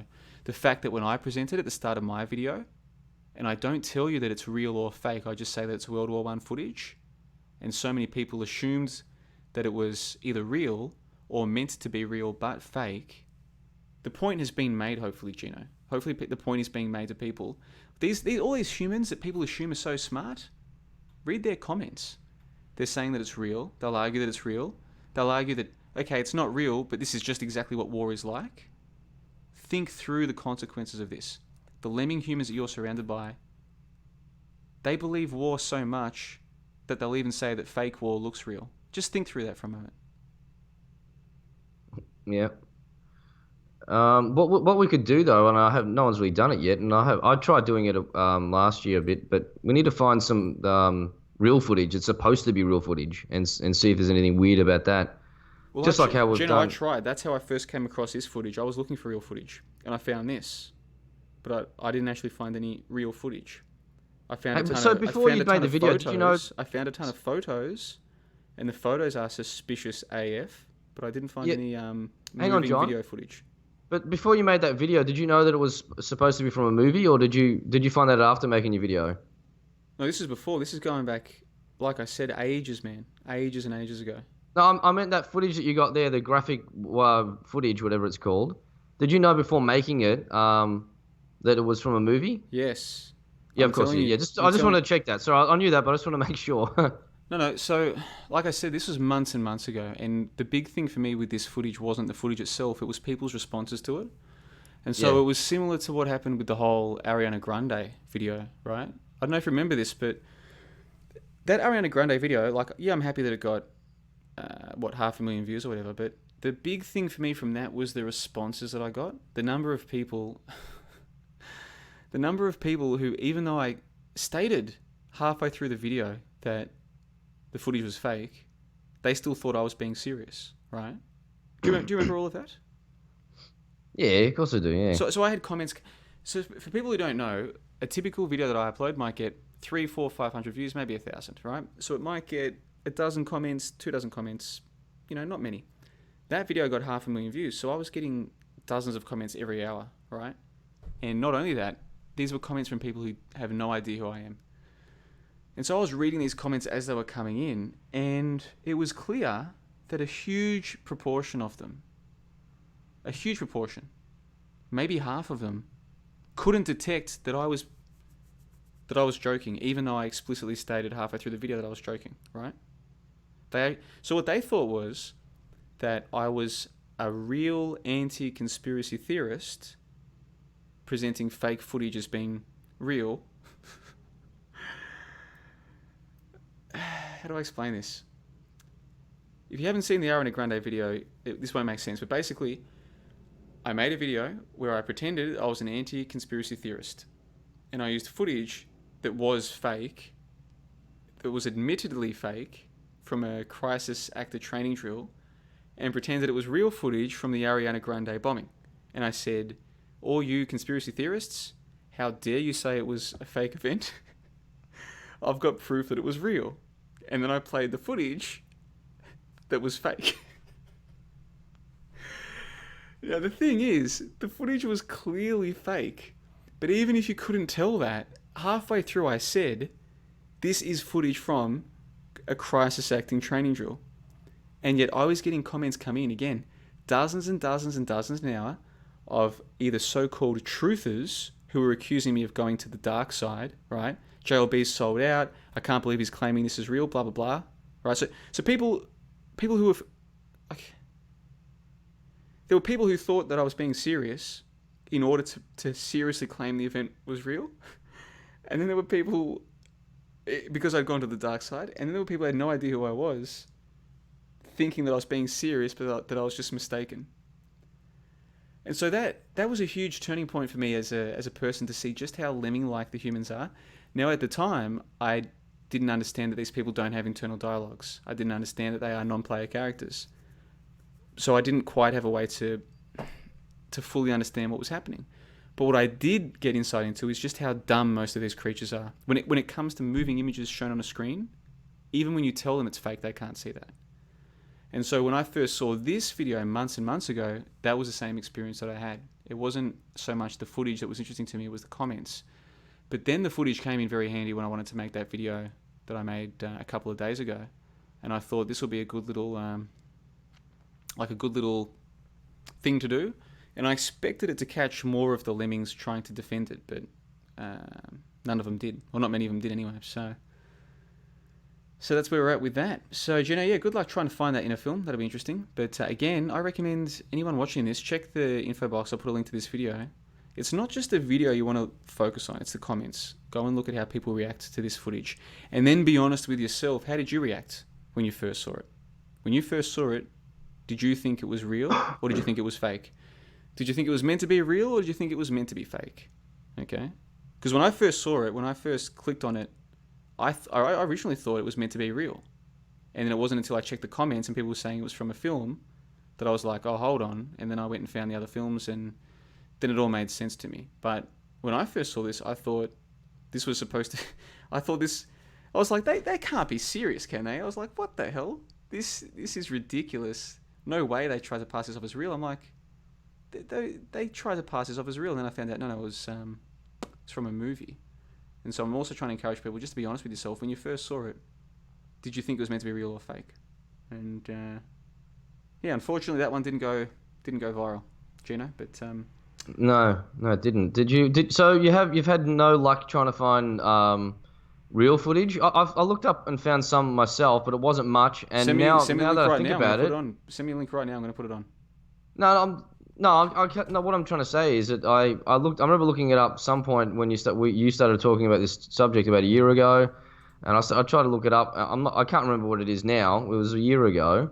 But my point is, when I did find some clips here and there, now after what you've done to me here with this World War One graphic footage, is that now I don't know whether I'm meant to be watching something from a movie or not, because like maybe that's what they do half the time. They just take clips from movies, or that it's not even supposed to be real footage, because they don't in documentaries and stuff. They don't really have to show real footage. They just show some footage, and they might just take it from something. It's not even meant to be real. So therefore, if you spot something strange in there, it's not a tell sign, because it's technically not meant to be real anyway. So yeah, we need to try and find something that's meant to be real, and it's confirmed that this is supposed to be real footage, and then try and spot the weird shit, and confirm that this is another piece of evidence that they're faking stuff. Anyway, I get what you're saying, but can you see the value of this clip though? Like, if this is from a film, and we have good reason to infer that it is, even if I can't tell you the exact film, I can show you other films from the time that have footage that looks just like this. So the point is, they can fake it to the point where we think that it either is real or that it's meant to be passed off as real. We know that the lemmings will still believe that it's real, even when they're told that it's fake. Like, can you see that we've already seen enough now at this point? Like, what footage can they show you that's going to change your opinion on this? Do you know what I mean? Yeah, I think I get what you're saying. Sort of. All right, so a lot of us, whether we realize it or not, one of the reasons we still believe in war is because everyone else does. How can everyone else be wrong about this? Okay? And once you understand just how lemming-like the average human is, then it all makes sense. You could put this footage that we just saw, you could put that on a documentary on the History Channel and just tell them that it's real, that it wasn't from a movie. And the lemmings are so stupid, they just believe it. Yeah. Now, if the lemmings are that stupid that they would believe footage that is actually from a movie, if they would believe that is real, then that's all you need to know. The lemmings are incredibly easy to fool into believing all kinds of things, including millions of deaths in war. So at that point, any further exploration of like the footage of alleged World War One, it's like, well, what are you expecting to see exactly? Like, yeah, I suppose, but you can also talk about the footage of the moon landings and footage of heaps of other things, and so I think the point you're trying to make is that the masses, the majority of people, just believe anything that they put on the screen, and until they're told that it's fake. Until they're told that it's fake, then they'll go, "Oh yeah, I always knew it was fake. I always knew it was fake." But it's like, no, you didn't. You believed it was real until you found an external source telling you it was fake. Yeah, but when you mean when you say that they are told that it's fake, how in what way? Like, is it on the news? Is that what you're saying, or? All right, so some people, they'll look at this footage, and if they were to find out it's meant to be real, they would just believe it's real. If they find out that it's from a movie, they'd be like, aha, it's from a movie, it's not real.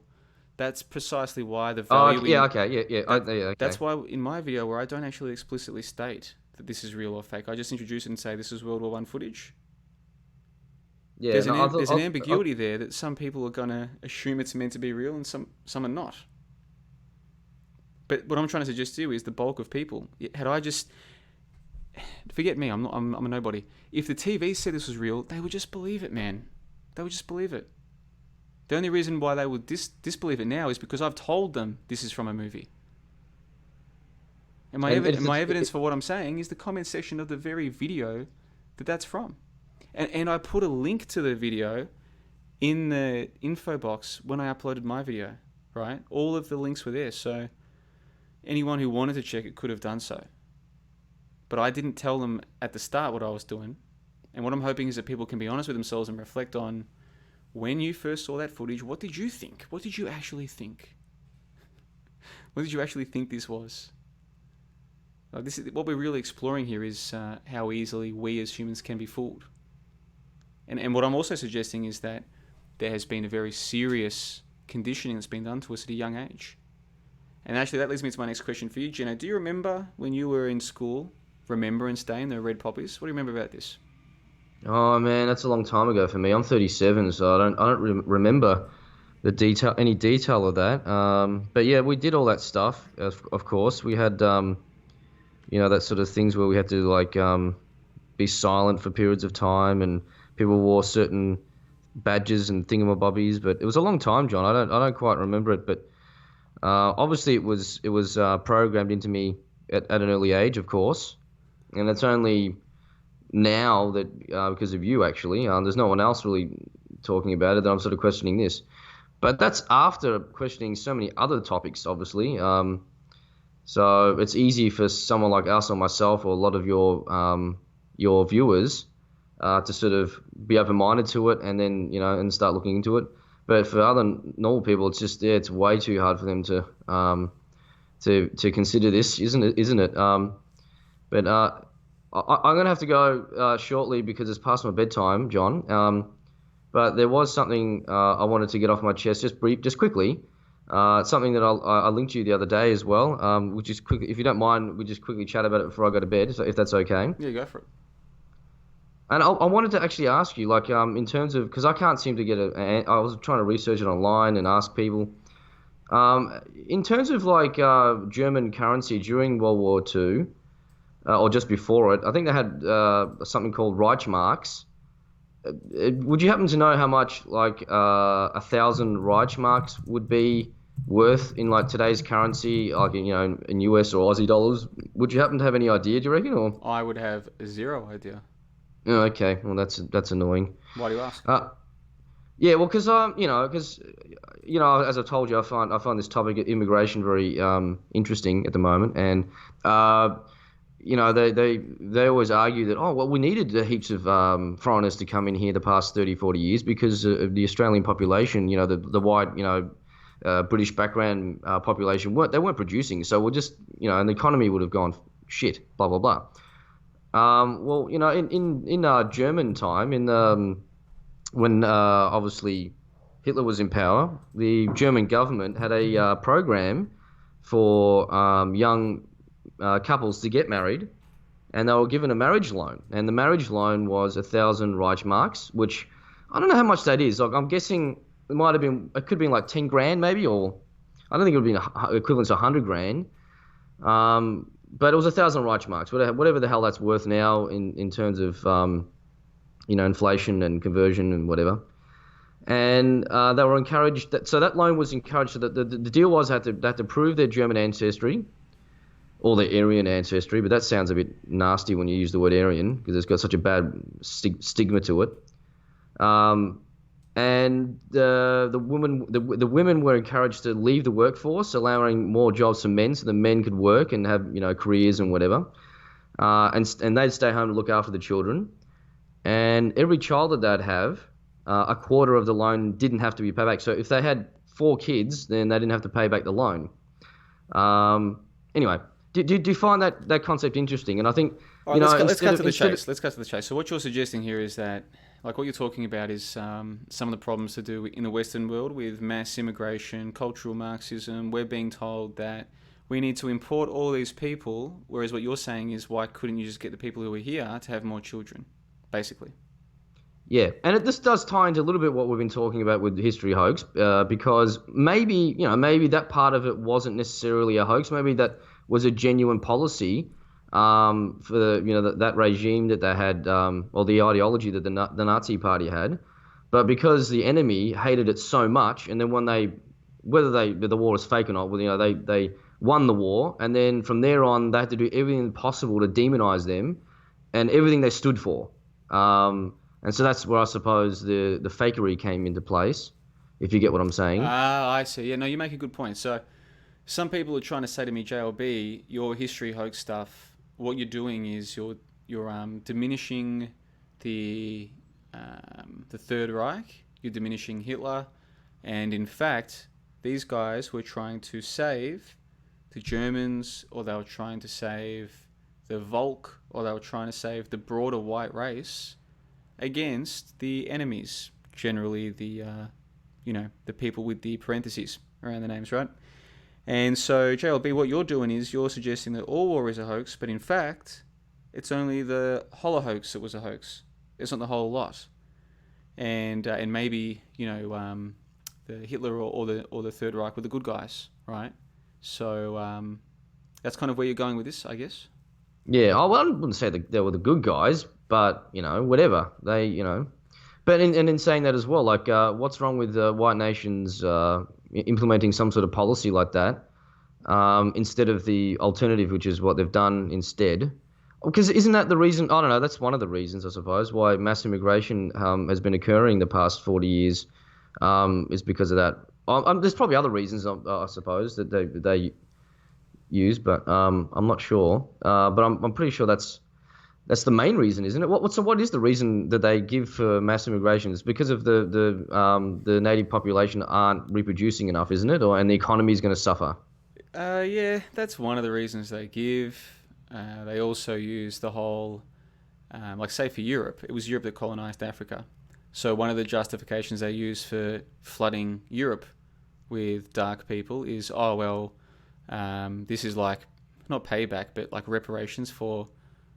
So, they're very clever. They're like, suppose it's like an Italian or a German government speaking to its own people. It's like, well, we did the wrong thing 100 years ago or 200 years ago, so now we have to make good for it, right? So they create this like collective guilt for something that happened 200 years ago. So it's all premised on this collectivism. In Australia, we don't have that problem, but we've got a similar problem. We've got them saying, this isn't really a white country anyway. For thousands of years it was non-white, so it should go back to being non-white, right? So it just depends on where you are in the world. But these are all just cover stories, man. You and I both know what's really going on. Most of the people listening to this know what's really going on. And the cover stories are just cover stories for the lemmings, man. And the lemmings are very conditioned from a young age to be ashamed of the colour of their own skin, to feel guilty for things they never did. It's the exact same conditioning that I was talking about earlier with the war hoax. Get the children when they're young, get them when they're empathic, program their minds, condition their minds with all of this self-hatred, all of this emotional guilt about what happened before they were even born, and then you've got them under your mind control for the rest of their lives, haven't you? That's it. Well, look, John, I just wanted to get that off my chest. Well, before you go, though, you've brought up something which I can't believe I hadn't thought of before. So while we've been talking, I went and looked at some of these, because I remember getting these stories, like when I was studying what you might call economics or these kinds of things. I remember being told that, you have to have inflation, at 2 to 3% is ideal, and the government sort of can't give away money to the people because then you'll get hyperinflation, just like the Germans, yeah? And I remember seeing the photos of guys with wheelbarrows and money, all this kind of crap. So if you ever speak to a lemming and just say to them, well, how come the government can't just give us all money? You'll usually be told, because of hyperinflation, right? We've all been programmed with the hyperinflation meme, with photos like the one on your screen. But let me just read something to you very quickly, Gino. Let me ask you if you think this is believable. And this is coming to us from a website called rarehistoricalphotos.com. And the article is called Hyperinflation Weimar Republic. And it says children playing with stacks of hyperinflated currency during the Weimar Republic 1922. For those of you listening at home who can't see the image, you've got children playing with literally stacks of what is presented as notes. So, imagine imagine a stack of, I don't know, maybe 6-10 inches of notes compressed, and then maybe 50 or 100 of those stacks. And it's what you can all imagine. You've all seen similar images on TV or in books of just these big stacks of notes that are supposedly worthless. Now let me read this out to you, Gino. What do you think of this? Quote, post-First World War Germany was hit by one of the worst cases of hyperinflation in recent history. The German mark fell from 4.2 marks to the dollar to 8.91 marks per dollar during the First World War, but paying war reparations caused an economic collapse, with the exchange rate rising to 4.2 billion marks per dollar by the end of 1923. Is that 0.2 billion? Let me do that. Let's see. 200, 200,000, 200 million, 2 billion? Some ridiculous number with a ton of zeros behind it. Marks per dollar by the end of 1923. The rate of inflation was 3,250,000% per month. Prices for daily commodities doubled every 2 days. Currency became worthless, with kids using it like Lego bricks. During hyperinflation period, it was cheaper to burn money than to buy firewood. Let me just pause there, Gino. Does that story seem believable to you? That seems a bit far-fetched, doesn't it? Cheaper to burn notes than to buy firewood. Does that seem plausible to anybody out there? Think about this logically, guys. Where were these notes coming from? Okay. Think about this logically. If you hadn't been told that there were people walking around with wheelbarrows of notes in the 1920s, if you hadn't been told that, would you believe it? If you hadn't been told as a child. Let's carry on with this little story here, Gino. Back to the article. Quote, by mid-1923, workers were being paid as often as 3 times a day. Their wives would meet them, take the money, and rush to the shops to exchange it for goods. Okay, I'll just stop there. Gino, does that seem believable to you, mate? Yeah, it seems a bit strange. So the money was becoming so worthless so quickly that the people had to be paid 3 times a day, and the wives would just come and collect the money. Is there a single person out there with a functioning brain who would just believe that? Oh yeah, well I guess that's history. They wouldn't lie about my hyperinflation. Bro, this is ridiculous. I can't believe I hadn't thought of looking into this one before. This is absolutely ridiculous. Now, this is only one blog. It's called one website called Rare Historical Photos. This is not necessarily the official story of hyperinflation, but I remember being taught shit like this when I was in school. And I remember at the time it seeming absurd, but I just went with it because it's history. You just believe what you're told. But now that I've developed my own ability to think for myself and my own willingness to think for myself, Jenna, I'm going to tell you right now, this is a bullshit story to me. This is a completely ridiculous story that I would not believe if anybody other than the authority was telling me. It's only because the authority is telling me that I would believe such nonsense. It's only because the authority is telling people that the masses believe this nonsense. And of course, they get us when we're young. And so from that point forward, after we've seen the images of men with wheelbarrows, I mean, look at this nonsense. Look at this. Goodness gracious me. When we're children, we've seen this image. From that point forward, when someone says to us, hey, how come the government can't just print money and give us all money? Or because then we'll get hyperinflation, just like the Germans. Yeah? This is a double whammy. They get to simultaneously impress the war hoax into people's brains while also convincing them that they should never be given free money, because if they're given free money, it'll work out bad for them. It's ingenious. And all they have to do is give us stupid photos of kids playing with paper and a dude with a wheelbarrow with notes in it. That's all they had to do. This is ingenious. Boys use worthless banknotes for arts and crafts.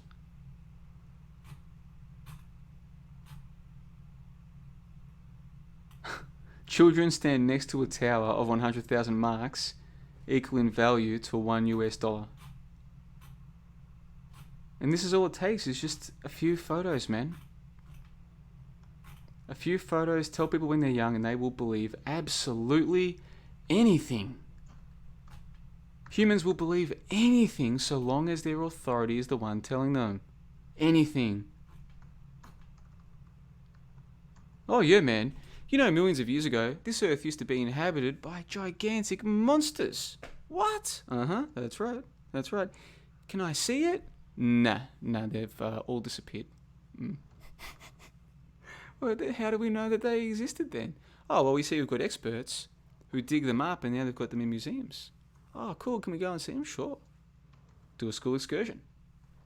Wow, millions of years. Yeah. How do they know that they were walking around millions of years ago? The experts have special instruments. Really? Yep. They are able to carbon date these dinosaurs. Oh, wow. Carbon dating. Goodness gracious me. Anyway, Gino, it's 20 past midnight, mate. I know you're on holidays, but you better go and get some sleep. So I'll give you a chance to give us your final thoughts for Full Moon Musings. Let me try and repeat that. Full Moon Musings. There we go. Final thoughts, Gino. What do you reckon? Yeah, well, thanks for having me on, John. Yeah, I am on holidays, but I have to get up early tomorrow to do some housework and everything. I've got to open inspection, selling my house and whatever, so all stuff happening. But yeah, it's a very interesting discussions. This war hoax thing. So I want to get on your website now. Yeah, now that I'm on holidays, I want to have some more time to just maybe go through some articles and videos on your website, if I may. And yeah, thanks for having me on. And I guess we'll chat perhaps tomorrow, John. Perhaps tomorrow. What's on tomorrow? Well, I don't know. We'll just, you want to give me a call tomorrow, so we can have a debrief? Yeah, man, that'd be awesome. Be good. Plus, we should. There's a lot to discuss off the air as well. So. Well, that's what I meant. That's basically what because I'm going to go straight to bed now, and you're going to be jabbering on this thing probably for another hour, I'm guessing. So I'll talk to you tomorrow. That's what I was getting at. No, let's talk tomorrow, dude. Thanks for being on the show, and we'll chat soon, all right? Okay, bye. That was Gino from down there in Melbourne, and big thanks to Gino for sticking around rather late here on the east coast of Australia. He's on holidays. I've just begun my holidays too, and I was expecting to get a little bit more, how do we say, in more of a party mood tonight, but honestly, I had too much for dinner and haven't been able to imbibe any well, let's just say I'm not quite in the party mood that I was, but hopefully we've put on a good show for you guys tonight. Hopefully you've enjoyed what we've talked about. Of course, the idea isn't for me to convince you of any of what I believe. What I'm trying to do is just get you to think about what you already believe, just to think about it. And not necessarily you either, whoever you are listening. Some of you actually aren't capable of thinking about what you already know. It's not your fault, it's just how you are.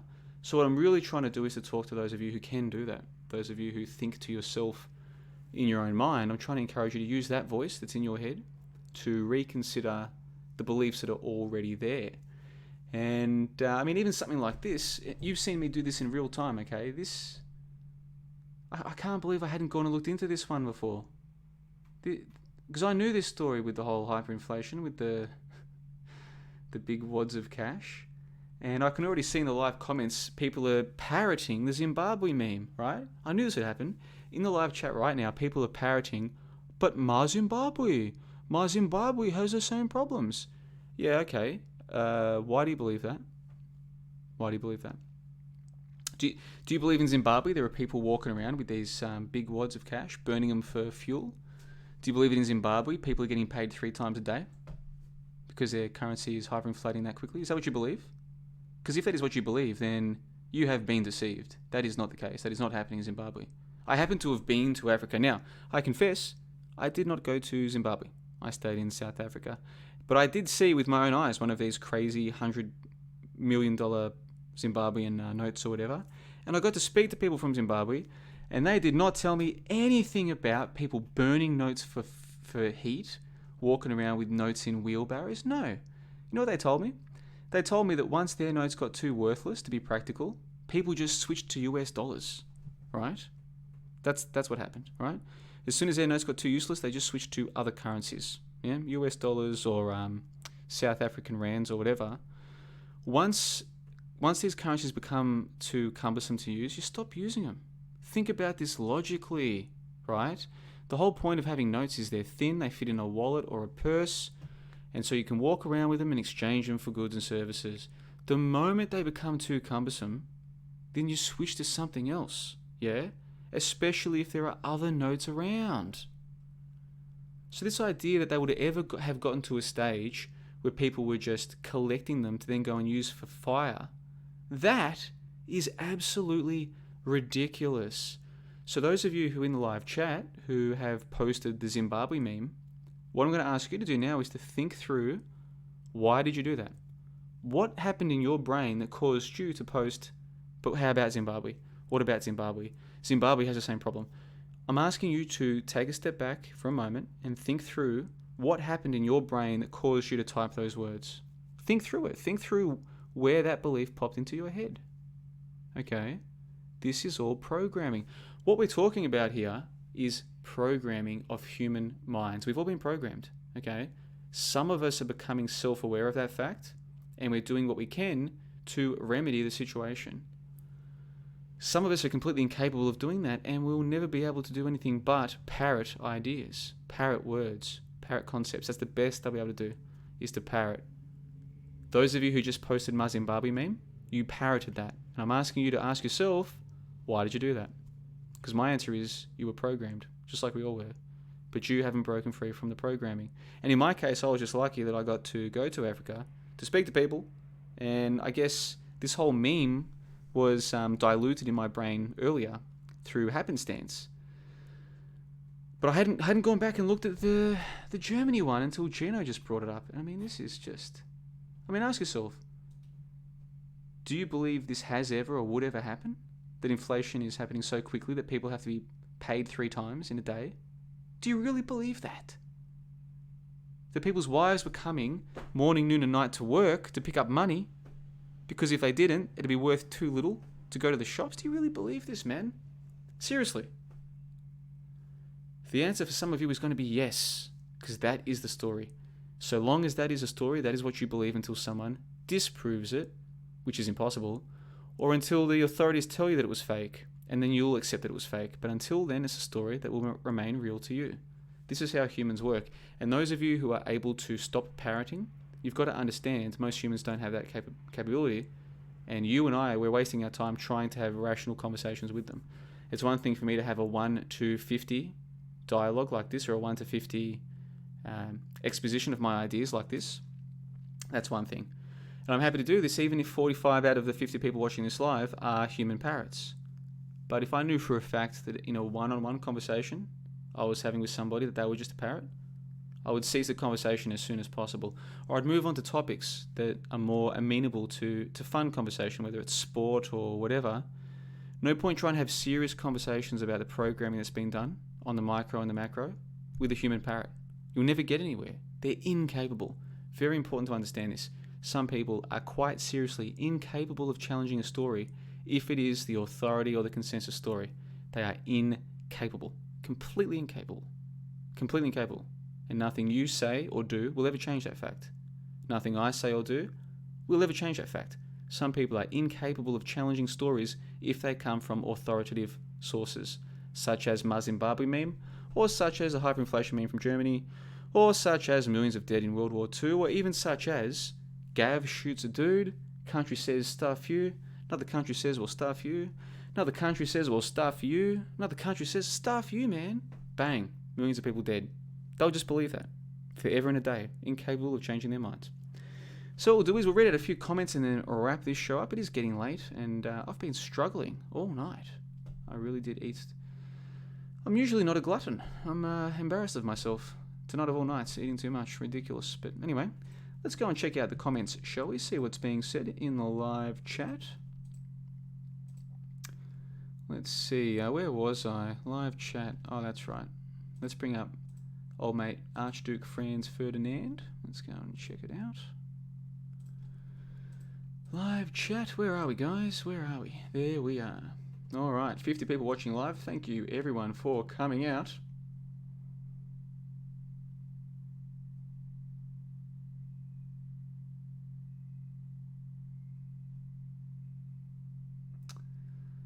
Yep, a whole bunch of people talking about Zimbabwe, just like I was saying. Let's see. Fractal Wave says, "Are you on Bribey Island, John?" as written in the show notes. No, what I wrote was that I was going to be enjoying some Bribey Island iced teas. And that's like a play on the idea that Marcus Allen, if you ever go to New York, he invites you to go for a drink for a Long Island iced tea. So I just invented the idea that there's a Bribey Island iced tea, because of course Brisbane has an island known as Bribey Island. And, well, not Brisbane, but southeast Queensland has an island known as Bribey Island. So I was actually planning to drink while I did the show tonight, but like I said, I ate too much for dinner and I just haven't felt comfortable. Probably for the best though. So carrying on then, Sir Velasette says, "A picture is worth 1,000 words, and now it takes on a totally new meaning." Yes, indeed, my good man. It's just an amazing thing. Once you start to develop your critical thinking capacity, going back and looking at these stories, your brain cuts them to ribbons so quickly. But only once you've broken through that first major level of conditioning, which most people never will. Hogan Cauldron says, "But JLB, it's more fun to imagine wheelbarrows of money." Yes, 100% correct. It's kind of funny, isn't it? It's like, whoa, people in the past, man, their government was so bad with money, they had to wheelbarrow around their notes. Like, it's a kind of it's a children's story, man. It's a cartoon story. But it's a cartoon story that adults are encouraged to believe, just like dinosaurs. So yeah, it is more fun. It's, look at that, their government wasn't as smart as ours. Our money only inflates 2 to 3% every year, thanks to the Reserve Bank of Australia, or the Federal Reserve of America. Let's see. Carrying on then, going through the live chat. Like I said, a lot of dead air tonight, but hopefully we've provided you with some thinking material. That's really all I'm aiming to do with these videos, is just give you something to think about, encourage that internal dialogue to get going.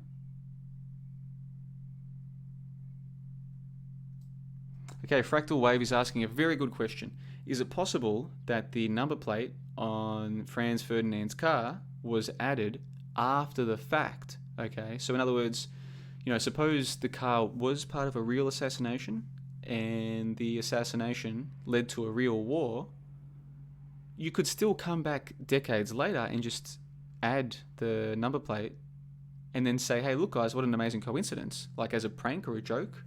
And then of course that would lead people like me to end up, buying into a false narrative because it supports my pre-existing notion, which is that war is a hoax, and basically fool us all. Very good question, Fractal Wave. I thought the exact same thing. So why don't we go and check out one of those articles that I was looking at just a moment ago. I've got an answer. An answer is included in one of those articles that we were looking at.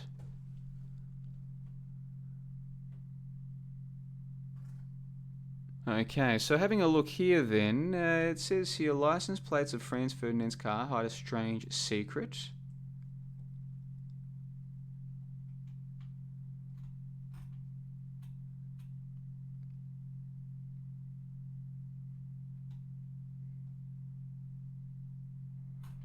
No, it must be the other one. Let's go and find one of those other articles that I was looking at. Strange coincidence. Let's go and open that one up. Let's see if it's this one.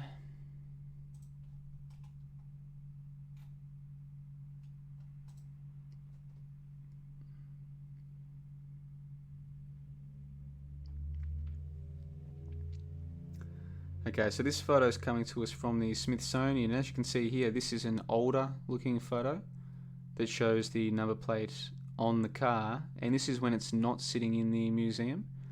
Now this is just a photo, they could easily fake this too, of course, but one of the articles that I found was saying, and it was like an official outlet article, was saying that this was the number plate, it had always been the number plate, and they provided documentation to that effect. So in other words, from what I can gather, Fractal, the official story is that these were the plates, have always been the plates, they were always documented as the plates. It was just that it wasn't noticed or detected until much later. But of course, they could easily fake those articles or whatever too. So I guess it's going to be up to the individual. Do they want to believe that those plates were always there? Which is the official story, mind you. Or would they rather believe that the official story about the war is true, but the official story about the plates is fake or whatever? That's going to be up to you. But hopefully you can go and look into that for yourself. That's what I've done. And even though I don't have that article on the screen handy now, like I said, I found official outlets that seems to suggest that this had always been the number plate. But yeah, I mean, it is possible that the plates themselves are some kind of more recent hoax. So anything's possible in this world, that is for sure. But even if you believe that, even if you believe they went and changed the plates after the fact, then you can still get value out of this by just seeing how does a regular person react to the idea that the official story is that these were and always have been the plates. This is part of the official story. And watch what most people do. Most people can't for a second entertain the possibility that this is anything more than a so-called coincidence. And again, a lot of what I'm doing, and I think a lot of what any real deprogrammer is doing, is learning more about the human condition, learning more about our condition as people, and about the condition of the creatures around us that we call human beings. So Fractal, hopefully you can do some research into that, and if you find evidence that either supports or goes against what I've just said, by all means, please send it through. I'm not planning to stop talking about this one anytime soon. More broadly, I'm talking about the website or the YouTube channel more broadly. Obviously, this broadcast has to end sooner rather than later. So let's go back to the live chat. Fractal says, good answer, thank you. That's not a problem. Thank you for asking a good question. It's always a nice thing when someone does that. So let's have a look. What else have we got in here? Lots of people in the live chat. Thank you all for the participation. Rich J says, haha, the hoax is a hoax. Well, it could be. I mean, I have to anyway, be open-minded to these things. Why not? Once you know how much they can hoax, then realistically, just changing the number plates and changing a few news stories, that's a walk in the park. So if they wanted to, suppose they wanted to come along and change those number plates 30 years ago. Like, suppose the number plates... Man, suppose the car never even had number plates, right? And suppose they came along and just added them 30 years ago. That'd be so easy to make your head spin, right? Seriously. Do you think anyone's paying attention to this stuff? Do you think anyone's double-checking anything? No. So, even though I don't personally believe that's what's happened in this case, I know full well how easy it would be if that's what they wanted to do. Don't you worry about that. Let's see. Fractal Wave says, well done, John. I commend you on your bravery. Well, thank you for that. I'm not really sure if what I'm doing is necessarily brave. Some people might describe it as foolhardy, I suppose. But, so far nothing bad has happened to me. Nothing bad is going to happen to me. All the people telling you that something bad's going to happen if you ask questions, those people are liars. And if you're telling other people that if they do this, they'll get into trouble, or that it's going to hurt them or something, then you are a liar. No, you can talk about whatever you want. No one's coming to get you. But of course, we live among other humans. And so where you need to be circumspect is what you talk about among friends, family, and colleagues. And my personal advice is to not talk about this stuff with friends, family, and colleagues, because most of them are not ready. Most of them are never going to be ready. Nothing you ever say or do will change that fact. And what's more, most of them are happy, man. Most of the masses, they're happy enough. They don't. It's not like their life is going to be improved by learning about the war hoax. You might tell yourself, oh, yes, it will. They're being deceived and they need to learn about this. No, it's not going to change their life. In my experience, the only real hoaxes that can change people's lives to learn about are to do with nutrition and health, for the most part. At least in terms of genuine immediate benefits. When people can learn that, like we're told that, oh, you have to eat breakfast to stoke your metabolism, you've got to eat meat, or you've got to eat protein every few hours if you're trying to build muscle. If you go more than a day without your food, your body will start eating your muscle. All of this crap. Or that bread's healthy for you, or that you need to eat dairy, all this kind of stuff. That's all a load of nonsense. So people learning that that's nonsense can have a huge positive effect on their lives. But that's like immediately useful information. Things like the war hoax, the history hoax, even the spinning ball hoax, the dinosaur hoax, all of this stuff, yeah, as part of a broader totality, sure, people's lives can potentially improve from learning about it, but generally speaking, no, it won't. My evidence of that is look at some of the so-called truthers on the internet. Most of them are pathetic, creatures, pathetic individuals, full of vindictiveness, vitriol, anger, jealousy. Look at the way they behave, man. Look at the way they try and attack people. Look at their crabs in a bucket mentality. What are these people doing with their lives? They claim to know all of these truths. How has it helped them? It clearly hasn't. So this idea that, I know a truth and I've got to tell people, nah, that's a lot of nonsense. Usually what motivates people to go and tell other people about this stuff is a selfish desire to not feel so lonely, and also a selfish desire for external validation. So in other words, if you can convince your friend or family member or colleague that what you're saying is true, you'll feel better. You'll feel more confident in yourself. You'll feel like you're less lonely. You're driven by selfish motivations, which are entirely understandable. But what happens is people try and justify it as, no, I'm trying to help them. No, you're not. You're trying to help you. And what's more, what you're doing won't help you and it won't help them most of the time, is my experience, my personal opinion.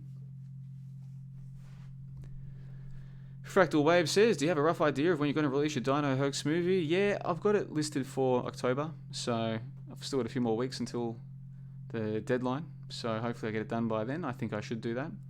If it's not October, it won't be much later than that, because it's pretty much the last thing I've got to do before I can move on with my life, so that's going to be pretty sweet. So to answer your question, yeah, a few weeks from now, and it'll be released to the members of my website first, obviously, but then I'll release it to the public for a small fee, maybe $6 or $7 to rent it, $15 to download, something like this. So we're talking very, very small amounts of money, really. But like I said, it'll be released to the full members first, and they won't have to pay a thing for it. It'll be included in their membership, obviously. And they'll all be in the credits. Every single member of johnlebon.com will be in the credits of that film. So, I mean, anyone with half a brain, if you're thinking clearly about this, why wouldn't you sign up to be a member? Just 1 month, you get the film and your name in the credits for $20 Australian. I mean, that's... What are you spending your money on that's better than that? Seriously. Tell me what is better value than that, and I'll go and spend my money there too. I want to know. This is the best deal in town by a long, long way. Let's see. A couple more comments or questions, then we'll wrap it up. It's been about 2 hours, which is pretty good. Jay Roberts says, I love your brain. Thank you for that. It's been... the comments have been a lot better tonight than usual, actually, so it's nice. Archimedean Eye says, seems this reality might be 80-20 fake real. The programming we all endured as children boggles my mind. Yeah, it does, man. Look, the stuff I was talking about earlier in this call, it's pretty full on when you think about it, when you think about what's being done to children. What are we now, September? So give it 6 or 7 weeks, it'll be November 11. And so now that you... Obviously, if you're hearing what I'm saying for the first time, you're not going to agree with me straight away, but you might have started to think about this, and so maybe in 6 weeks, when you see all the children wearing red poppies, or if you have children who have to partake in the minute silence on Remembrance Day or on Armistice Day, whatever you call it in your part of the world, maybe you'll notice some things. Maybe the whole experience will be very different for you this time. And this is a big part of deprogramming, is experiences that were once mundane. Once upon a time they were mundane, they didn't mean anything to you. They take on a whole new colour, a whole new hue, a whole new... it's a completely different experience. The same experience is a completely different experience, okay? I'll give you an example. Suppose you are a parent and you've had a child who's gone through school for 4 or 5 or 6 years. You probably never really thought much about Remembrance Day. But next Remembrance Day, you will think about it and you'll see what's really going on for the first time. You'll have seen it so many times beforehand, but this will be the first time you'll actually think, holy shit, what are we doing? What are we doing to these poor kids who've done nothing wrong? And of course, you'll realise what's going on. You realise that there is a purpose behind this, and then people come back to me and they're like, oh, what? Are you saying the principles are in on it? No, I'm not. The principles are lemmings, man. They're just going along with a ritual. This is what humans do. Humans go along with a ritual. I don't know how many people really realise what's going on. I don't really know how many people are at the top of this. I don't know. And I'll probably never get to meet them, and so why would I care? So I can't know who is ultimately behind this. All I can look at is the cause and effect. I can look at what was done to me and what was done to you, and I can look at what happens when I bring up simple questions to these so-called human beings, and I can think through what caused this. And I've presented some of that to you tonight in this call, in this podcast, in this live stream. Okay, Fractal Wave says, is China and Russia really against the West? If not, how do the powers that be control them? No, China and Russia are not against the West. All of the countries are controlled by the same people. It has been this way since time immemorial. That's one of the reasons why there is no war. Why would there be a war if all the countries are controlled by the same people? The lemming response, or the conspiratard response, is, oh, they go to war because they like to see humans die. It's a blood ritual. It's like, okay, well, if that's what you believe, good luck with that. You stay away from me, please, with these mindsets of yours. It's sick stuff that you're trying to project onto the rest of the world there and onto me, so get away from me. Thank you very much. But yeah, they're all controlled. All the countries are controlled by the same people. And if you want, I know a lot of people out there, they say they're too busy to read books. Deep down, you know that's bullshit. You can read books. And two that I recommend are Animal Farm and 1984 by George Orwell. Go and check them out. Animal Farm is a small book. It's easy to read. 1984 is a much larger book. If you're reading it properly, it's going to take you a while to get through it, but I can't recommend either of them highly enough. And these are books from Animal Farm, I think, is the 1930s. Forgive me if I'm wrong about that. 1984 is from the 1940s. So a long, long, long time ago. And a lot of what I'm saying today was said in those books. A lot of what I'm saying today, including the War Hoax, believe it or not. There's a passage in 1984 where Winston is with his girlfriend, Julia is her name, and they're talking about the rocket attacks on London, right, which are analogous to the V2 attacks from World War II. And again, remember this book was released just after World War II. And so he brings up the rocket attacks, or they come up in conversation. And then Julia says words to the effect of, well, those rocket attacks could be fake. And then Winston, and I'm just paraphrasing here, Winston's like, I'd never even thought of that. Right? And so what Orwell is exploring there in that particular part of the book, and this is part of the book, I don't think it's part of the film. I'd have to go back and try and rewatch the film now. I can't really remember, but I'm pretty sure this is not part of the film. A lot of the good parts of the book are not in the film. And so what I think Orwell is exploring in that part of the book is this idea of not only are the rocket attacks fake, but most people never even question them. As far as I'm aware, I'm the first person ever on the history of the internet to seriously challenge wingless missiles as being physically possible. Okay, I could be wrong about that. Obviously, I haven't seen every YouTube video that's ever been made, and I hope I'm wrong. I hope someone can show me a video that was uploaded 10 years ago of someone saying, hey guys, I don't believe wingless missiles are physically possible, the way that we were shown them. But as far as I'm aware, I'm literally the first person to do that, okay? In a world of millions and millions of people, supposedly billions, but that's a lot of nonsense, but certainly millions of people, who've had access to YouTube for 10 years, as far as we're aware. I am the first person to come along and make a 10 or 15 minute video saying, guys, here's the official story of wingless missiles. Here is why I don't think they're physically possible. Let me draw you a force diagram or a vector diagram to explain why if they don't have wings, then they can't generate the lift to maintain that attitude while they fly through the air, right? I think I'm the first person to do that. Me, of all people. Yeah? And so you've got Orwell in 1984 saying, using these two characters, Winston and Julia, to explore this idea of A, one of them believes the missile attacks are real, but B, when it's suggested to him that they're not, he realizes he'd never even thought of it. And this is true for a lot of our beliefs. It's not like we've thought of the different options and then just picked the best one. A lot of our beliefs, we've never actually stopped to think about where the hell does that belief come from. Okay, it's not the human's natural. It's not how we operate day to day, is to question everything we think we know. Not until someone like me comes along and says, question what you think you know. Okay, and that's the case for me. Things like nuclear bombs. I had people like Ray West of Revisionist, Nucleize. You know, he comes along and says, what's your evidence that nuclear bombs are real?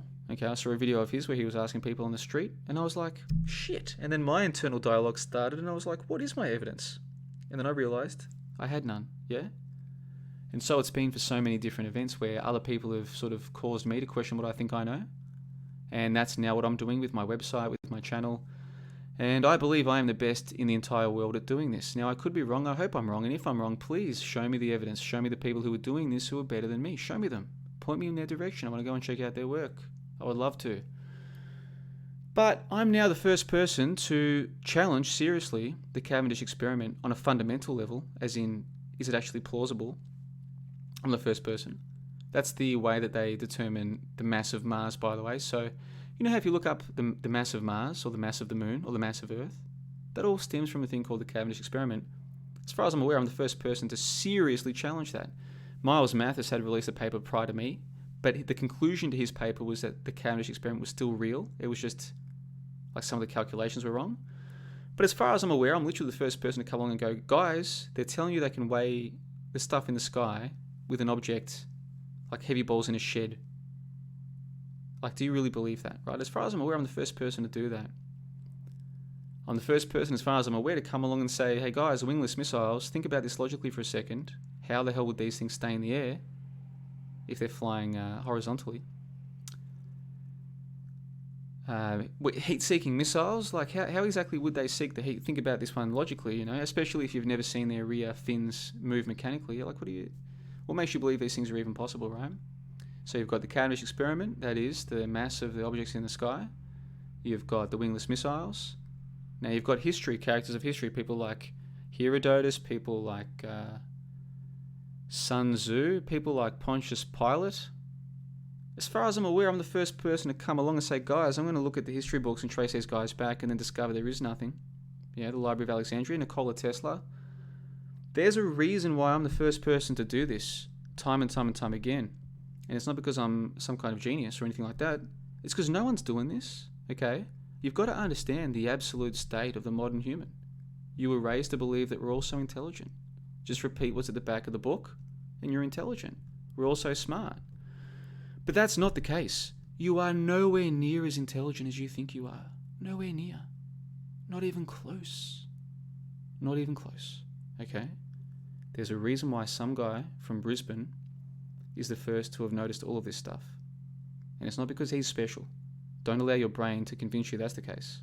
Or it's just because there's something special about him, or he's being fed this information by the CIA, or it's just he's special and the rest of us are still smart. No, wrong. If you're not discovering this stuff for yourself, that's evidence of the fact that you're not as smart as you think you are. You can be. There's no reason why you can't. You can exercise your mind just like any other muscle of your body if you want to. Start looking into some of these stories for yourself. It's not hard. You saw me do it tonight with the hyperinflation of Germany. Okay, now obviously, if I was going to present a case to say that this is definitely fake, I'd go and get more information than just the one website.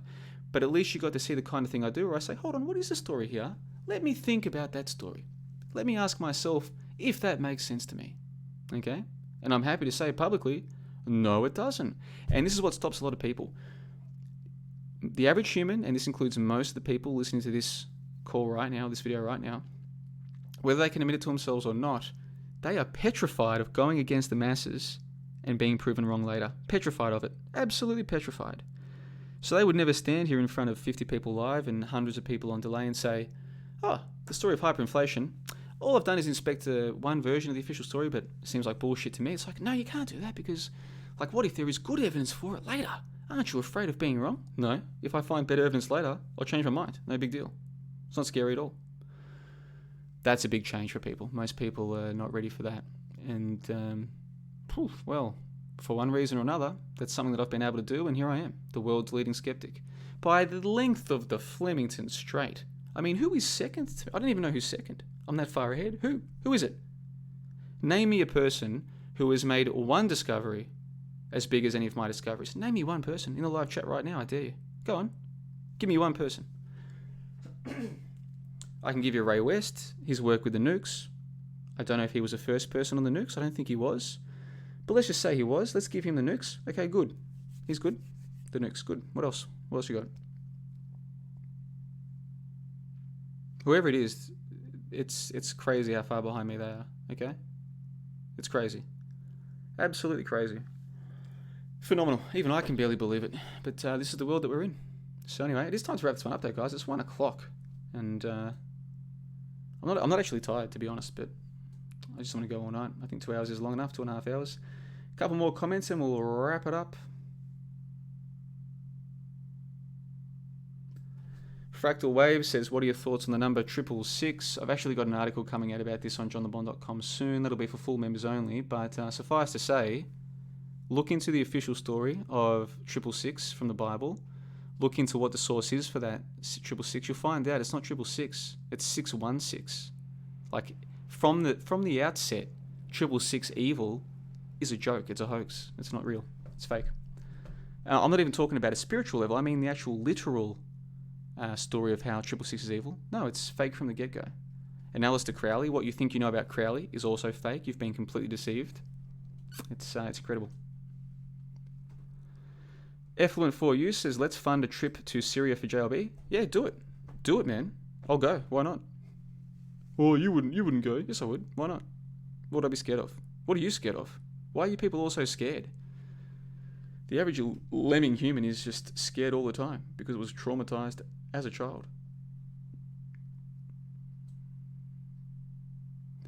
Hogan says, I've got to go, JLB, have to grab coffee, start researching. I know you don't believe in the truth movement, but I really think shit is about to get real. Well, the truth movement is a hoax. There never was a truth movement. There will never be a truth movement, okay? Collectivism is cancer. So, no, there isn't a truth movement. It's a joke. Give me a break. But thanks for stopping by, Hogan, and I'll be speaking to you soon, I'm surely. Let's see. Let's keep going.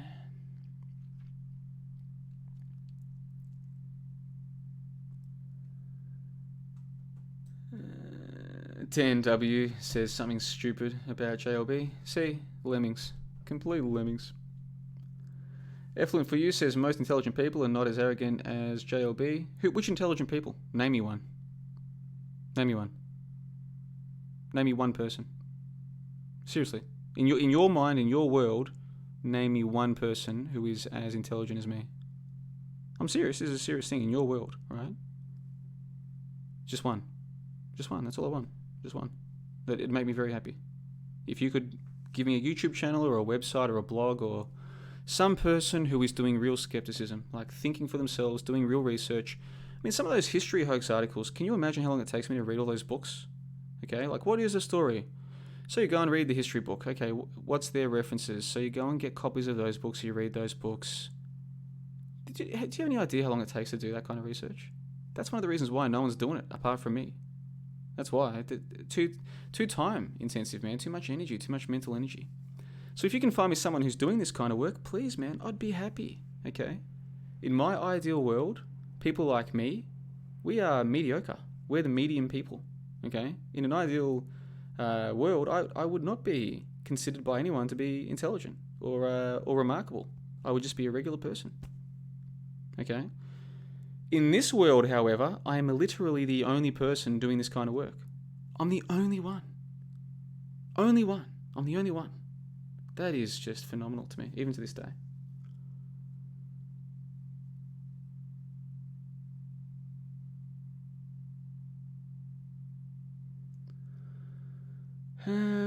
Let's see. Well, I think it's probably about time to wrap it up. 2.5 hours is plenty, and I think it's been a good full moon truth lounge. I'll probably do this again next full moon, actually. I like this. I might make it a habit to do a live show every full moon. I might. We'll see what happens. I keep telling myself I'll do that, and then I go 6 or 12 months without doing it. But I think that'll do us for today. So we've looked at the number plate. We've looked at the war hoax more broadly. We've looked at the fake footage, which when presented to people as real, seems real, because people need external validation to think that things are fake. We've looked at the topic of steroids and the idea that some men, as they get a bit older, maybe T boosters or, is it androgynous? What's that word to describe T from external sources? But maybe that kind of thing could be good for people, maybe. Again, I've never done it myself, but just from what I've observed from other people, I'm very open-minded to that. We've spoken about the Reich marks and pushing around wheelbarrows and why people believe this shit. How obvious it is that people are parrots when they start parroting things like Zimbabwe. Or how about the Zimbabwe situation? Yeah, what about it, Mr. Parrot? What were you told about that? Because you're going to tell me exactly what you were told. You clearly haven't looked into this further, so tell me. What have they told you? And I think that's about it. So a big thanks to everyone in the live chat. A big thanks to Jay Roberts. A big thanks to Dante from New York. Nate as well, Mr. Hogan Cauldron. So there's been a few people in the live chat. from the website at johnlebon.com. And of course, if you like this kind of material, you will find a wealth of it at johnlebon.com. You will find blog posts, you'll find podcasts, you'll find videos. You'll even find videos that are not available on YouTube, that I host separately from YouTube at johnlebon.com. And of course, probably the best part of the whole website at the moment is the weekly member Discord calls. And lately they've been chock-a-block. They've been like 7 or 8 people at these calls lately, every Sunday. And so we record about 2 hours that I then release as a members-only podcast. But we also chat before and after the call as well, and usually takes... we usually spend the whole day just chatting, so it's pretty cool. And so we release those, like I said, to the members every week. And lots of stuff happening at johnlebon.com. It's going fantastic. So normally I would read out the credits for this kind of material, but it is 1 o'clock in the morning, and I think it's probably time to wrap it up. So we'll leave it there on the 26th of September 2018. Thank you for bearing with me with my a lot of dead air and problems with the audio and all that kind of thing, but hopefully you've gotten something from it. That's really all I can hope to do. And now all the good comments are coming through as well. Thanks, guys. Thanks to Waiter Fixify and to JJ and to all the rest of you. Hope you guys enjoy your day wherever you are in the world. And like I said, check out johnlebon.com. Until next time, you guys, take care of yourselves.